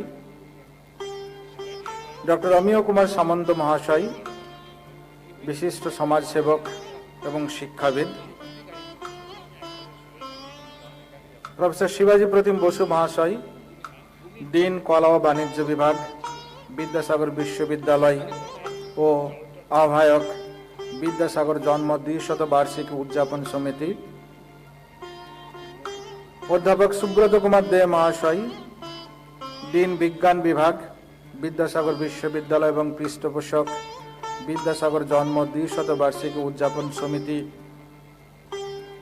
শ্রী অরিন্দম চক্রবর্তী মহাশয়, জনপ্রিয় রেডিও জকি ও চিফ অপারেশন অফিসার, আমাদের মূল্যবান আমন্ত্রিত অতিথিগণ, বৈদ্যুতিন মাধ্যমে আমাদের সাথে যুক্ত সম্মানীয় বিশিষ্ট ব্যক্তিবর্গ, সমস্ত বিভাগীয় প্রধানগণ, অধ্যাপক অধ্যাপিকাবৃন্দ, গবেষকবৃন্দ, আধিকারিকবৃন্দ, শিক্ষাকর্মী সদস্যবৃন্দ, সংবাদ মাধ্যমের প্রতিনিধিগণ, বিভিন্ন সাংগঠনিক সমিতির সকল সদস্য ও স্বেচ্ছাসেবক বৃন্দ, আমাদের প্রিয় ছাত্রছাত্রী ভাই বোনেরা, ভদ্র মহোদয় এবং ভদ্র মহোদয়াগণ, প্রত্যেককেই যথাযথ স্থানে জানাই শুভ অপরাহ্নের অভিনন্দন, প্রণাম, শ্রদ্ধা, নমস্কার এবং প্রীতি ও শুভেচ্ছা। পণ্ডিত ঈশ্বরচন্দ্র বিদ্যাসাগরের জন্ম 200 বার্ষিকী উদযাপনের সমাপ্তি অনুষ্ঠানের এই শুভ লগ্নে আপনাদের সামনে উপস্থিত হয়ে আপনাদের ধন্যবাদ জ্ঞাপনের মূল্যবান সুযোগটি লাভ করে আমি সবিশেষ আনন্দিত। পণ্ডিত ঈশ্বরচন্দ্র বিদ্যাসাগরের মতো একজন অগ্রণী সমাজ সংস্কারক তথা সমাজসেবী, যিনি নিজেকে উৎসর্গ করেছিলেন সমাজের নারীর মর্যাদাকে তুলে ও মেলে ধরতে, সেই রকম একজন মহামানবের নামে নামাঙ্কিত আমাদের এই বিশ্ববিদ্যালয়। এই বিষয়টির অনুভূতি আমাদের কাছে আজকের দিনটিকে আরো বিশেষিত করে তোলে। তাই আমরা তার জন্ম 200 বার্ষিকী স্মরণে সারা বছর ধরে বিদ্যাসাগর জন্ম 200 বার্ষিকী উদযাপন করেছি। 200 জন্ম জয়ন্তীর সমাপ্তি সার্থক করে রাখতে আজ বেতার বিদ্যাসাগর মানুষের উদ্দেশ্যে উৎসর্গিত করলেন আমাদেরই সম্মানীয় উপাচার্য প্রফেসর রঞ্জন চক্রবর্তী মহাশয়। বিদ্যাসাগর বিশ্ববিদ্যালয়ের সাফল্যের মুকুটে এটি আরেকটি নতুন পালক যুক্ত হলো। এই বিস্তৃত পরিধির কর্মযজ্ঞের শুরু হয় 1 বছর পূর্বে। সুনির্দিষ্ট পুঙ্খানুপুঙ্খ পরিকল্পনা সহ যে মানুষটির সুযোগ্য নেতৃত্ব আমরা পেলাম তিনি অধ্যাপক রঞ্জন চক্রবর্তী মহাশয়, বিদ্যাসাগর বিশ্ববিদ্যালয়ের সম্মানীয় উপাচার্য মহাশয়ের ধারাবাহিক অনুপ্রেরণা এবং কর্মে নিবেদিত মানসিকতা সম্পন্ন একটি সহকর্মী বাহিনী, যারা এই উদযাপন কর্মসূচি এবং বেতার বিদ্যাসাগরের শুভ সূচনার লক্ষ্যে পৌঁছাতে বদ্ধপরিকর ছিলেন।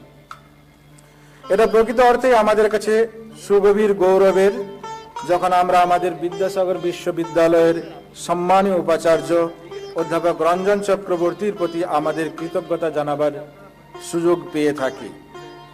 তিনি আমাদের বিদ্যাসাগর বিশ্ববিদ্যালয়ের সকল কাজের অনুপ্রেরণা, আশা, ভরসা, সমস্ত ইতিবাচক এবং ইতিসূচক কর্মকাণ্ডের তিনি উৎসাহ দানকারী।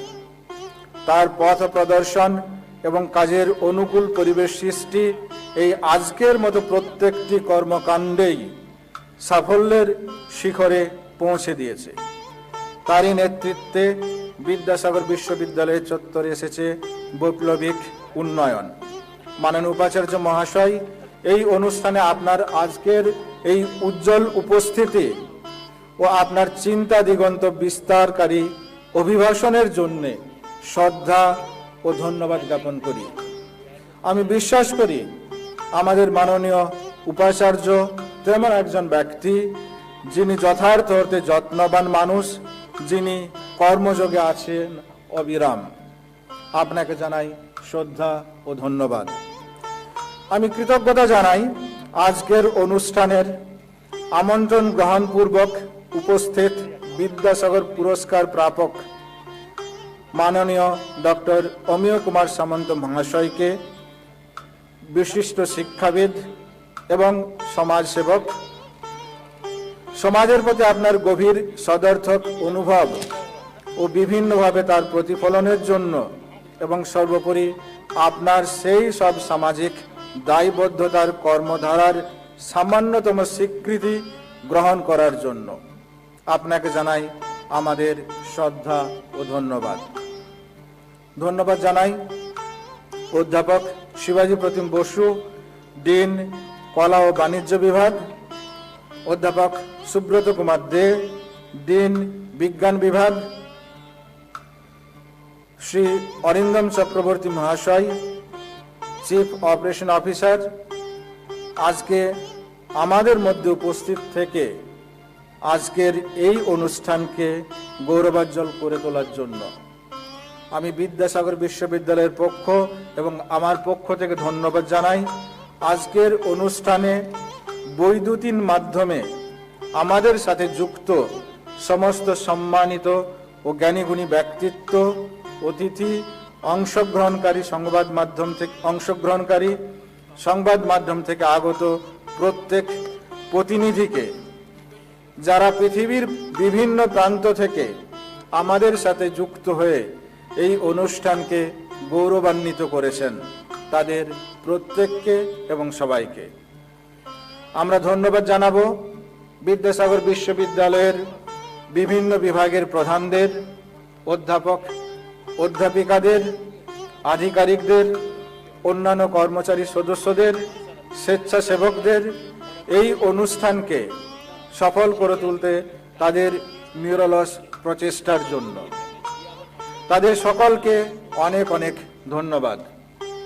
সব শেষে যেটা উল্লেখ করতেই হয়, আমাদের সামগ্রিক অনুধাবন দিয়ে বিশ্ববিদ্যালয়ের ছাত্রছাত্রী সহ যারা প্রত্যক্ষ ও পরোক্ষভাবে এই অনুষ্ঠানকে সাফল্যমণ্ডিত করার কাজে সহায়তা করেছেন, তাদের প্রত্যেককে এবং তাদের সবাইকে যথাযথ স্থানে আমার হার্দিক অভিনন্দন, নমস্কার, শ্রদ্ধা, কৃতজ্ঞতা ও ধন্যবাদ জানাই।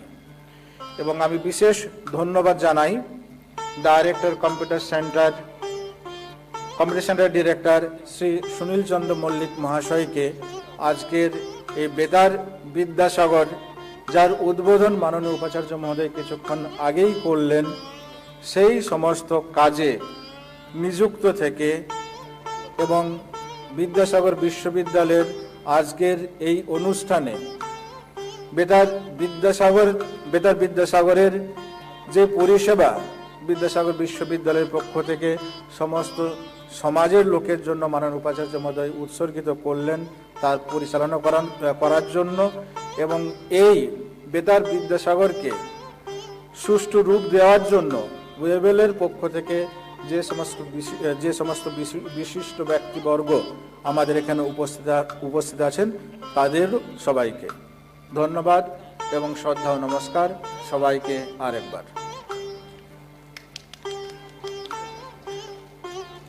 আমরা এরপরে এখান মঞ্চের অনুষ্ঠান শেষ, এরপরে আমরা নিচে একটু সমবেত হব।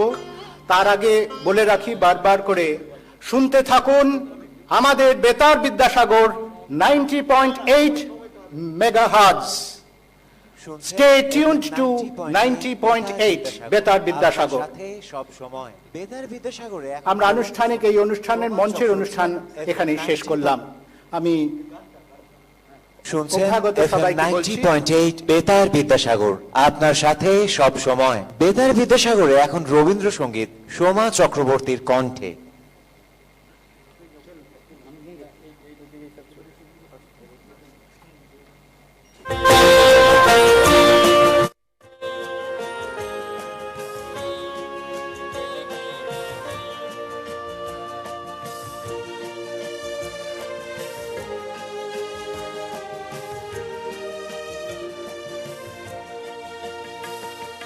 তুমি আমাদের পিতা, তোমায় পিতা বলে যেন জানি, তোমায় নত হয়ে যেন মানি।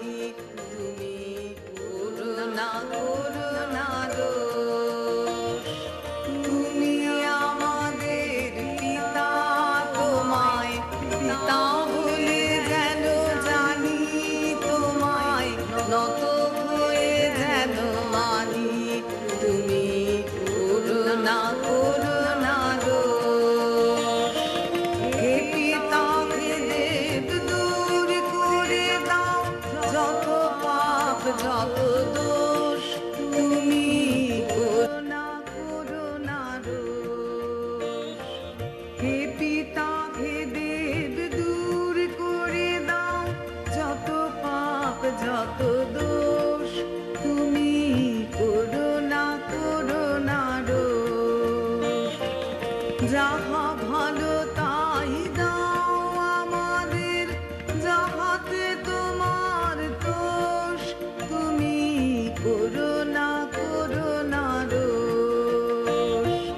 যাহা ভালো তাই দাও আমাদের, যাহাতে তোমার দোষ। তুমি করুণা করুণা দোষ। তোমা হতে সব সুখে পিতা, তোমা হতে সব ভালো। তোমাতে সব সুখে পিতা, তোমাতে সব ভালো। তোমা হতে সব সুখে পিতা, তোমা হতে সব ভালো। তোমাতে সব সুখে পিতা, তোমাতে সব ভালো। তুমি ভালো হে তুমি ভালো, সকল ভালোর সার। তোমারে নমস্কার হে পিতা, তোমারে নমস্কার, তোমারে নমস্কার। বেতার বিদ্যাসাগরের পথ চলা শুরু হলো, কিন্তু যার ভাবনায়, যার কল্পনায় বেতার বিদ্যাসাগরের জন্ম, আজ আমাদের মধ্যে রয়েছেন তিনি, বিদ্যাসাগর বিশ্ববিদ্যালয়ের মাননীয় উপাচার্য অধ্যাপক রঞ্জন চক্রবর্তী। অধ্যাপক চক্রবর্তী, প্রথমেই আপনাকে স্বাগত জানাই। নমস্কার। কিভাবে আপনার ভাবনায় এলো যে এরকম একটা কমিউনিটি রেডিও স্টেশন গড়ে তোলা দরকার, এবং সেটা একটা বিশ্ববিদ্যালয়ের পরিকাঠামোর মধ্যে? কমিউনিটি রেডিও স্টেশন বলতে বোঝায় যে স্থানীয় মানুষের যে বিভিন্ন সৃজনশীলতা, তাদের আশা, তাদের চিন্তা, তাদের প্রয়োজন, নিত্য নৈমিত্তিক সমস্যা এবং একটা বিনোদন স্থানীয় মানুষের। তো এটা পৃথিবীর অনেক জায়গাতেই আছে। আমি মার্কিন যুক্তরাষ্ট্রে গবেষণা করেছিলাম, ওখানেও কমিউনিটি রেডিও কিন্তু কোনো কোনো জায়গায় খুব জনপ্রিয়। এছাড়া অস্ট্রেলিয়াতেও খুব জনপ্রিয় দেখেছি। আর ভারতবর্ষেও এখনো অতটা জনপ্রিয় না হলেও কিন্তু ক্রমেই জনপ্রিয় হয়ে উঠছে বলে আমার নিজের মনে হয়। আর কমিউনিটি রেডিও স্টেশন থাকলে এক ধরনের স্থানীয় মানুষের মধ্যে এক ধরনের আত্মবিশ্বাস, ক্ষমতায়ন, এটা হওয়ার সম্ভাবনা থাকে। বিদ্যাসাগর মশাইয়ের উদ্দেশ্য ছিল তিনি যে প্রান্তিক মানুষ সমাজের তাদের উনি ভালো রাখতে চাইতেন। তো কমিউনিটি রেডিও স্টেশন যেহেতু ভারত সরকারের যে মিনিস্ট্রি অফ ব্রডকাস্টিং তার ওয়েবসাইটে গিয়ে আমি দেখেছিলাম যে এটা কিন্তু বিশ্ববিদ্যালয়গুলোকে দেওয়া হয়, এমনকি বড় শিক্ষা প্রতিষ্ঠানকে দেওয়া হয় এবং তাদের পেতে সুবিধা হয়। এটা তো মানে মুনাফাহীন একটা এন্টারপ্রাইজ, মানে নন প্রফিট একটা কাজ এনজিওরা করে, বিশ্ববিদ্যালয়কেও ওরা দেয়। এবং আমি তো যাদবপুর বিশ্ববিদ্যালয়ের অধ্যাপক, সেখান থেকে আমি এখানে উপাচার্য হয়েছি। আমাদের যাদবপুর বিশ্ববিদ্যালয়তেও একটা কমিউনিটি রেডিও স্টেশন আছে, সেটাও কিন্তু খুব ভালো চলছে। তো এটা সেই জন্য মনে হলো যে এইরকম অঞ্চলে, প্রত্যন্ত অঞ্চলে প্রান্তিক মানুষরা যেখানে বেশি সংখ্যক আছেন, স্থানীয় মানুষের উপকারে, কল্যাণের জন্য, তাদের আনন্দের জন্য, বিনোদনের জন্য যদি আমরা এরকম একটা কিছু করতে পারি তাহলে খুব ভালো হয়। এটাই আমার উদ্দেশ্য বা চিন্তা ছিল। প্রায় 1 বছর আগে যাত্রা শুরু, আপনার এই কল্পনার জন্ম নেয়, তারপর আজকে সাকার হলো, যেখানে আনুষ্ঠানিকভাবে পথ চলা শুরু করলো বেতার বিদ্যাসাগর। এই জার্নিটা কেমন ছিল, মানে কিভাবে এই লক্ষ্যে মাত্র 1.5 বছরের মধ্যে একটা স্বপ্নকে এরকম একটা প্রতিষ্ঠার রূপ দেওয়া যায়, রূপকার হিসেবে আপনি যদি একটু বলেন।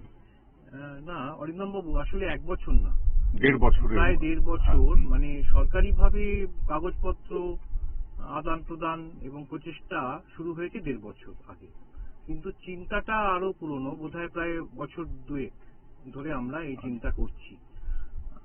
এবং কিছু কিছু দ্বিধা ছিল, কিছু কিছু সংশয় ছিল যে শেষ পর্যন্ত এই লাইসেন্স আমরা পাবো কিনা। সব বাধা পেরিয়ে শেষ পর্যন্ত আমরা এটা পেয়েছি, এটা খুব আনন্দের। এবং এটা বিশ্ববিদ্যালয়ের এখন একটা দায়িত্ব এটাকে ঠিক মতো চালিয়ে যাওয়া, ছাত্রছাত্রীদের জন্য তাদের শিক্ষামূলক অনুষ্ঠান বা এখানে আদিবাসী মানুষের উপকারে যদি আমরা লাগতে পারি এই বেতার বিদ্যাসাগরের মধ্য দিয়ে। আমাদের একটা আবহাওয়া স্টেশন আছে, ওয়েদার স্টেশন, তো সেটাও যদি আমরা এর সাথে যুক্ত করে দিতে পারি, প্রতিদিন যদি আমরা একটা আবহাওয়ার বুলেটিন চালাতে পারি, এই সমস্ত বিভিন্ন চিন্তা আছে। পুরো রূপরেখাটা এখনো অন গ্রাউন্ড যেটা আমরা করতে চলেছি, মানে আগামী প্রথম মাসগুলোতে, সেটা এখনো পুরোপুরি রূপরেখা তৈরি হয়নি। আপনাদের সবার সাহায্যে আশা করি সেটা তৈরি করে ফেলতে পারবো। মোটামুটি কি ধরনের অনুষ্ঠান এখানে শোনানো হবে, দর্শকদের সামনে পৌঁছে দেওয়া হবে? এখানে স্থানীয় যে প্রয়োজনগুলো থাকে, মানে মানুষের লোকাল স্থানীয় মানুষের প্রয়োজনে যে ধরনের অনুষ্ঠান করলে ভালো হয়, ধরুন কিছু কিছু কৃষি সংক্রান্ত অনুষ্ঠান বা কৃষির প্রয়োজনে যে বিশেষ যে জ্ঞান লাগে বা স্কিল ডেভেলপমেন্টের জন্য যদি কিছু প্রোগ্রাম করা যায়, ছাত্রছাত্রীদের জন্য বিভিন্ন বিষয়ে, বিজ্ঞান এবং কলা বিভিন্ন বিষয়ে, এছাড়া সাংস্কৃতিক অনুষ্ঠান সেগুলো তো থাকবে, এবং সংবাদ বুলেটিন, সবটা এখনো রূপরেখা তৈরি করে উঠতে পারা যায়নি, তবে আশা করছি আগামী 1 মাসের মধ্যে আমরা এটা করে ফেলবো। বিদ্যাসাগর বিশ্ববিদ্যালয়ের মাননীয় উপাচার্য আপনি, এবং এই বিশ্ববিদ্যালয়কে এগিয়ে নিয়ে যাওয়ার ক্ষেত্রে বহু ক্ষেত্রে আপনি বেশ কিছু মাইল ফলক স্থাপন করেছেন। এর মধ্যে এক্ষেত্রে বর্তমান কর্মকাণ্ড একটু যদি বলেন, এবং সেই সঙ্গে ভবিষ্যতের ভাবনা বা রূপরেখা, দুটো মিলিয়ে যদি একটু আমাদের বলেন।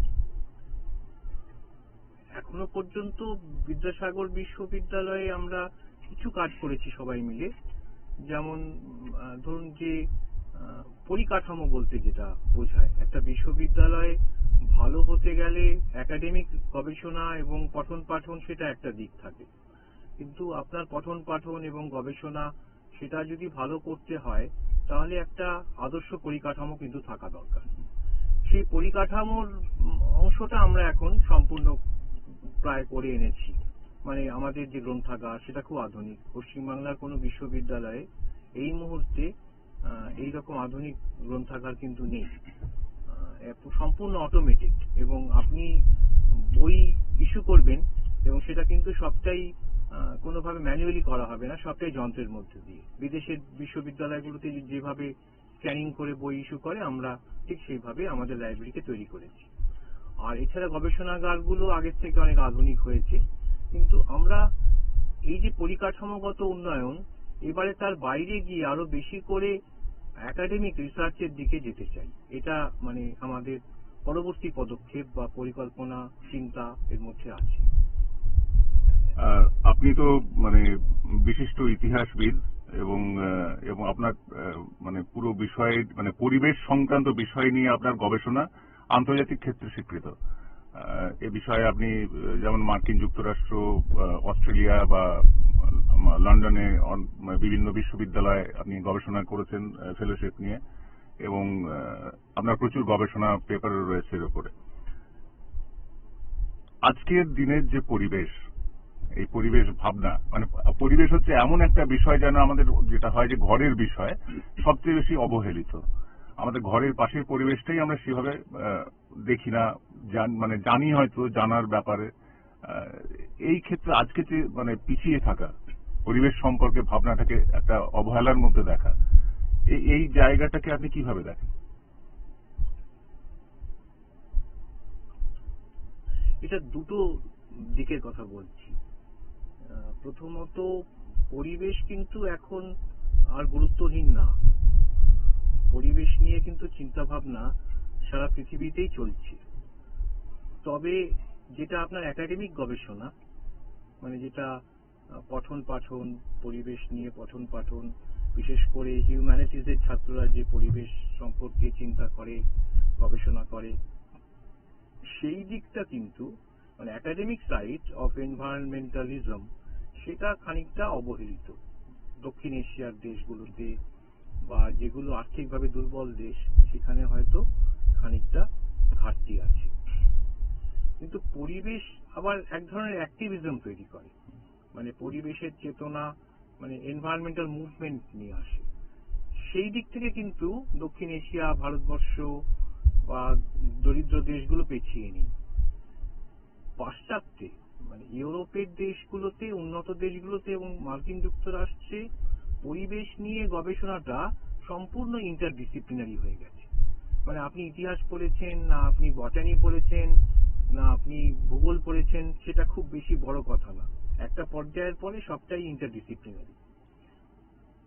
এটা একটা ব্যাপার। মানে আমি বলছি একাডেমিক দিক থেকে যদি ভাবেন তাহলে মানে পাশ্চাত্যে পরিবেশ সম্পর্কে গবেষণা অনেক বেশি জনপ্রিয় এবং অনেক বেশি সম্মানিত হয়, সেটা হয়তো আমাদের দেশে অতটা হয়নি। আর যেমন ধরুন আমার নিজের যে বিষয়, আমি যেহেতু ঐতিহাসিক, মানে কনভেনশনাল সনাতন যে ইতিহাস চর্চা সেটাই সারা জীবন ধরে করেছি, তো আমার নিজের যে বন্ধুরা আছেন তাদের পরিবেশের ইতিহাস সম্পর্কে খানিকটা সন্দেহ আছে, যেটা আদৌ ইতিহাস কিনা। কারণ ইতিহাস দেখবেন, ঐতিহাসিকরা ইতিহাস লেখেন, তার পেছনে একটা আইডিওলজিক্যাল ব্যাপার থাকে। মানে ঐতিহাসিকরা ইতিহাসকে দেখে ইন টার্মস অফ আইডিওলজি, এবং তারা ইতিহাসকে দেখে ইন টার্মস অফ পলিটিক্স। মানে একটু বেশি রাজনীতি এসে যায় ইতিহাস চর্চার ক্ষেত্রে। ঐতিহাসিকদের মধ্যে একটা ভেদাভেদ তৈরি হয়ে যায়, মার্ক্সবাদী, অমার্ক্সবাদী। কিন্তু ইতিহাসকে আমাদের দেশে খুব বেশি ইকোলজিক্যাল টার্মসে দেখা হয়নি। মানে এনভায়রনমেন্টাল হিস্ট্রি, পরিবেশ কিভাবে ইতিহাসকে নিয়ন্ত্রিত করতে পারে সে বিষয়ে কিন্তু আমরা খুব বেশি চিন্তা ভাবনা করিনি। আমি একটা খুব ক্রুড এক্সাম্পল দিচ্ছি যাতে সবার বুঝতে সুবিধে হয়। দেখুন, পলাশির যুদ্ধ তো ভারতের ইতিহাসের খুব বড় ঘটনা। পলাশির যুদ্ধ বা তারপরে বক্সারের যুদ্ধ, এই যুদ্ধ সম্পর্কে আমাদের যারা ঐতিহাসিক আমাদের দেশের, তারা 100-200 পৃষ্ঠা লিখেছেন।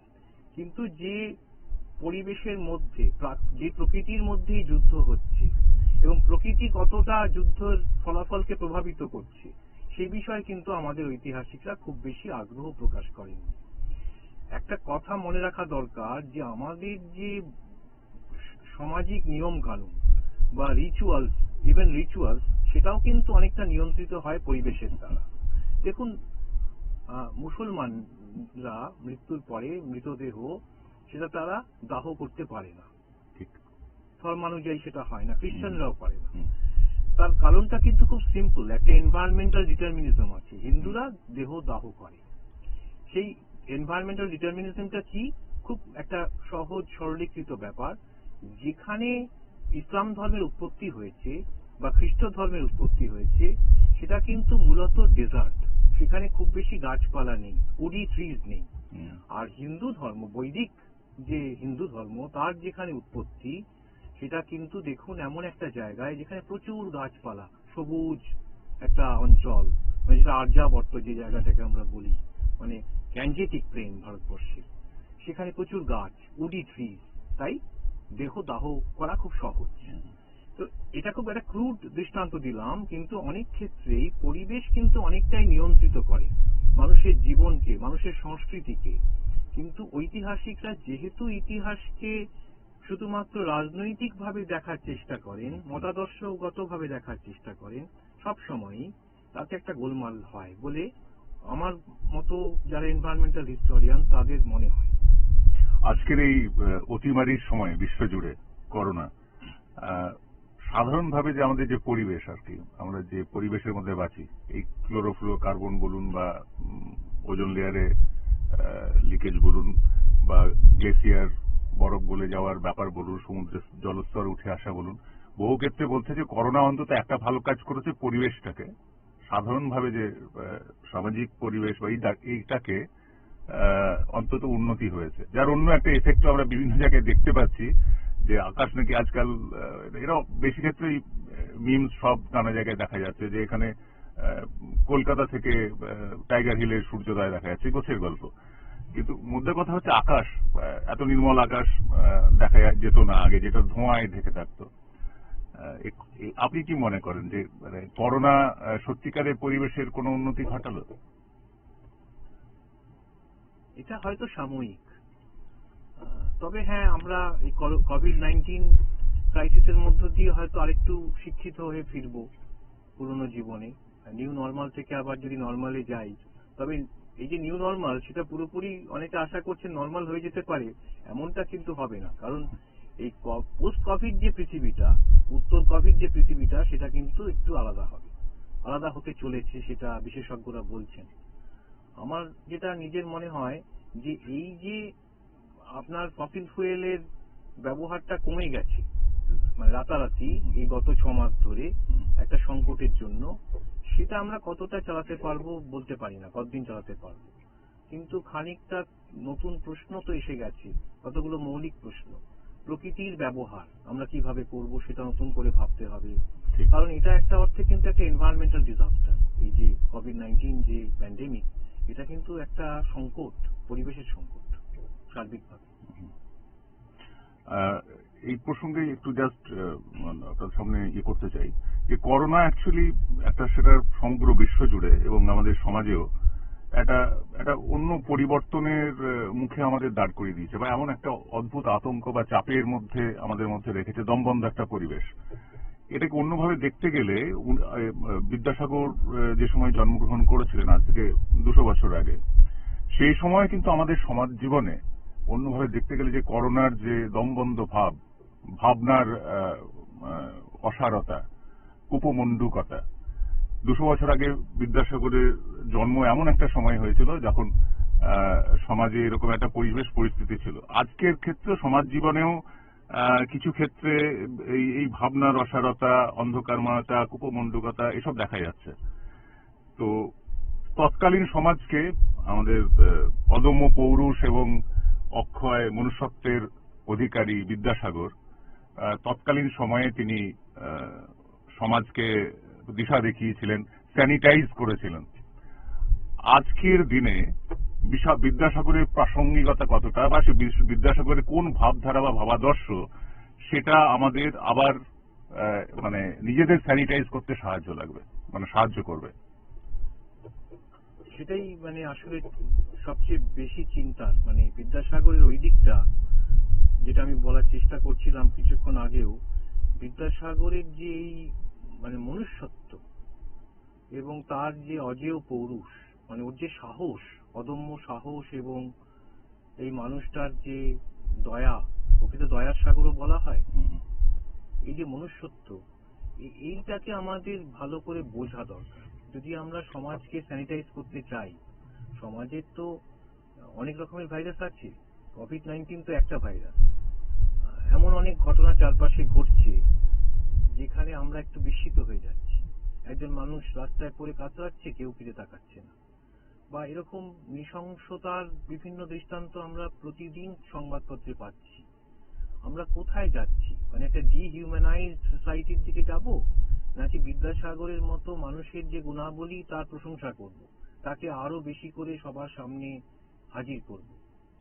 বিদ্যাসাগর বর্ণপরিচয় লিখেছিলেন, মানুষকে লেখাপড়া শিখতে সাহায্য করেছেন, তিনি মহিলাদের নারী মুক্তি আন্দোলন করেছেন, সেটা তো ভালো কথা, কিন্তু ওর যে মানে হিউম্যানিটি, মনুষ্যত্ব, সেইটা সম্পর্কে চর্চা কিন্তু কম হয়েছে। দেখবেন বিদ্যাসাগর কে ছিলেন এটা যদি আপনি সাধারণ মানুষকে জিজ্ঞাসা করেন রাস্তায়, প্রথমত অনেকে বলতে পারবেন না, আর যারা বলতে পারবেন তারা বলবেন উনি কেউ বলবেন পণ্ডিত ছিলেন, কেউ বলবেন উনি সমাজ সংস্কার করেছিলেন, কেউ বলবেন বিধবা বিবাহ করিয়েছিলেন। সত্যি কথা, এগুলো ঠিকই, উনি পণ্ডিত ছিলেন, কিন্তু আসল যেটা এইরকম মানুষ, যেটা আমি বলার চেষ্টা করছি যে উনি কিন্তু বিরল মনুষ্যত্ব। এই মনুষ্যত্বটা কিন্তু এখন আমরা খুব বেশি দেখতে পাচ্ছি না। আমি কথা বলছি না যে একেবারে স্বার্থহীন ভাবে আপনি সবকিছু বিলিয়ে দেবেন, নিজের জন্য কিছুই রাখবেন না, নিজের ক্ষতি করবেন, সেটা বলছি না, কিন্তু বিদ্যাসাগরের যে মানবিকতা বোধ, তার যে মূল্যবোধ, সেই মূল্যবোধকে তো রক্ষা করতে হবে, নাহলে তো ভালো সাহিত্য তৈরি হবে না, ভালো চলচ্চিত্র তৈরি হবে না। যে জীবনের যে সূক্ষ্ম দিকগুলো, মানুষের সাথে মানুষের যে সম্পর্ক, সেই সম্পর্কের দিকগুলো তৈরি হবে না, সবই যেন যান্ত্রিক হয়ে যাবে। এটাই হচ্ছে বিদ্যাসাগরের সবচেয়ে বড় প্রাসঙ্গিকতা। আর তার সাথে নারীর ক্ষমতায়ন, সমাজ সংস্কার, এটা তো একটা বড় দিক বটেই। তবে এটা চর্চিত হয়েছে বেশি, কিন্তু বিদ্যাসাগরের ব্যক্তিত্ব এবং মানবিকতার দিকটা কম চর্চিত হয়েছে। আজকের এই বেতার বিদ্যাসাগরের মানে যাত্রা শুরু, শুভ লগ্নের সূচনা পর্বে তার শ্রোতাদের আপনি কোনো শুভেচ্ছা বার্তা দিতে চান? নিশ্চয়ই, নিশ্চয়ই। সবাইকে আমাদের পক্ষ থেকে, বিশ্ববিদ্যালয়ের পক্ষ থেকে, বিশ্ববিদ্যালয়ের ছাত্রছাত্রী, আমাদের কর্মচারী বন্ধুরা, আমাদের শিক্ষক শিক্ষিকারা এবং বিশ্ববিদ্যালয় কমিউনিটি সবার পক্ষ থেকে আমি শ্রোতাদের, ভদ্র মহিলা ভদ্র মহোদয়গণকে আমার আন্তরিক নমস্কার, শ্রদ্ধা জানাচ্ছি এবং আমি অনুরোধ করছি আপনারা প্রতিনিয়ত এটা শুনতে থাকুন। আমরা খুব শীঘ্রই এই অনুষ্ঠান নিয়মিত করব, এক সপ্তাহের মধ্যে নিয়মিত সম্প্রচার হবে এবং আগে থেকে আমাদের ওয়েবসাইটে এই অনুষ্ঠান সূচি দেওয়া থাকবে এবং আপনারা উপভোগ করুন। এবং শিশুদের জন্য কিছু অনুষ্ঠান আমরা করার চেষ্টা করব, আপনাদের জন্য স্থানীয় মানুষের সেবাই এটা নিয়োজিত থাকবে এবং অবশ্যই বিশ্ববিদ্যালয় কমিউনিটির যারা সদস্য তাদের জন্য থাকবে। এবং আমি সবার পক্ষ থেকে, শ্রী অরিন্দম চক্রবর্তীর পক্ষ থেকে এবং বিশ্ববিদ্যালয়ের পক্ষ থেকেও আপনাদের সবাইকে আমাদের শুভেচ্ছা বার্তা দিলাম। আপনাকে অসংখ্য ধন্যবাদ অধ্যাপক চক্রবর্তী, অধ্যাপক রঞ্জন চক্রবর্তী, মাননীয় উপাচার্য বিদ্যাসাগর বিশ্ববিদ্যালয়ের। তিনি এতক্ষণ আমাদের সঙ্গে ছিলেন। শ্রোতা বন্ধুরা, আমরা এখন ফিরে যাব বেতার বিদ্যাসাগরের স্টুডিওতে।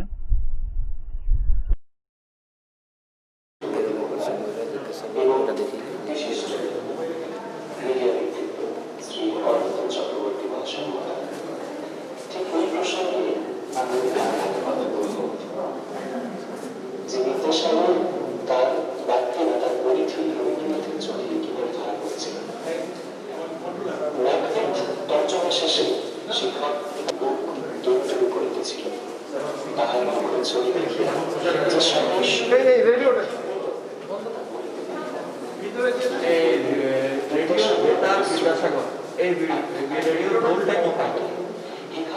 এটা community radio station. Community radio station মানে হচ্ছে এর যে সম্প্রচার, সেটা কিন্তু সমস্ত রাজ্যে শোনা যাবে না। FM রেডিওর একটা রেডিয়াস থাকে মোটামুটি 15 থেকে 20 কিলোমিটার, মানে খড়গপুর পর্যন্ত শ্রোতারা শুনতে পাবে, আর এদিকে হয়তো ঝাড়গ্রাম পর্যন্ত শুনতে পাবে। তো আমার তো মনে হয় আর কোনো FM তো এই মুহূর্তে এই অঞ্চলটায় নেই। তো এটা স্থানীয় মানুষের হয়তো উপকার হবে, বিভিন্ন অনুষ্ঠান, সাংস্কৃতিক অনুষ্ঠান করা যাবে। এবং কমিউনিটি রেডিওর যে উদ্দেশ্য সেটা হচ্ছে স্থানীয় মানুষের প্রয়োজনে যেন এটা ব্যবহার করা হয়। মানে ধরুন এখানে কৃষিকাজ হয়, এখানে আদিবাসী সমাজ আছে, আমাদের ছাত্রছাত্রী আছে বিশ্ববিদ্যালয়ে, তাদের দিকে তাকিয়ে কিন্তু আমরা অনুষ্ঠান সূচিগুলো তৈরি করব। এখানে এমনি সাংস্কৃতিক অনুষ্ঠান থাকবে, রবীন্দ্রসঙ্গীত থাকবে, আদিবাসী অনুষ্ঠান থাকবে, নাটক থাকবে, আলোচনা চক্র থাকবে, বা বিশেষজ্ঞদের বিজ্ঞান বিষয়ক বিভিন্ন ব্যাপারে, আবহাওয়া এবং কৃষি এসব ব্যাপারে অনুষ্ঠান থাকবে। আমরা আপাতত নিয়মিত অনুষ্ঠান করছি না, 3 সপ্তাহ পরে অনুষ্ঠান সূচি আমরা জানিয়ে দেবো। আপাতত হয়তো সপ্তাহে 2 দিন কি 3 দিন নির্দিষ্ট সময়ে অনুষ্ঠান। ছোটদের জন্য কিছু ছোটদের জন্য থাকবে। এরপরে একটা সময় মানে 2 মাস পরে, হয়তো কি 2.5 মাস পরে আরও সময়টা বাড়ানো হবে সম্প্রচার। আমাদের তো একটু প্রস্তুতির প্রয়োজন আছে সেজন্য। বিদ্যাসাগরের 200তম জন্মশতবর্ষ আজ সমাপ্ত হচ্ছে, তো কেমন এই পুরো বছরটা কেমন কাটালেন এবং তার প্রাসঙ্গিকতা নিয়ে এই বছরটা তো মানে গত 6 মাস তো খুব ভালো, আপনাদের মতোই আমিও খারাপ কাটিয়েছি। তো যাই হোক, আমরা খুব একটা সংক্ষিপ্ত আকারে আমরা বিদ্যাসাগরের 201তম যে জন্ম, যেটা আমরা পালন করলাম আজকে জন্মদিন, আপনারা সেটা দেখলেন। এবং বিদ্যাসাগরের যে বাণী সেটা আমরা মানুষের কাছে পৌঁছে দেওয়ার যে চেষ্টা, সেটা অব্যাহত রাখবো। তার মূল্যবোধকে আমরা ছড়িয়ে দেওয়ার চেষ্টা। এই রেডিও স্টেশনকে সামনে রেখে আপনারা তো বিভিন্ন কোর্স করেছেন, রেডিও প্রোডাকশন কোর্সের কোনো ভাবনা চিন্তা, স্ক্রিপ্ট লেখা কিংবা কীভাবে? আমাদের এখানে একটা মিডিয়া স্টাডিজ ছিল একটা সময়, বর্তমানে নেই, যারা পিজি ডিপ্লোমা দিত। আমরা এদিকটাও চিন্তাভাবনা করছি, আমরা খতিয়ে দিচ্ছি।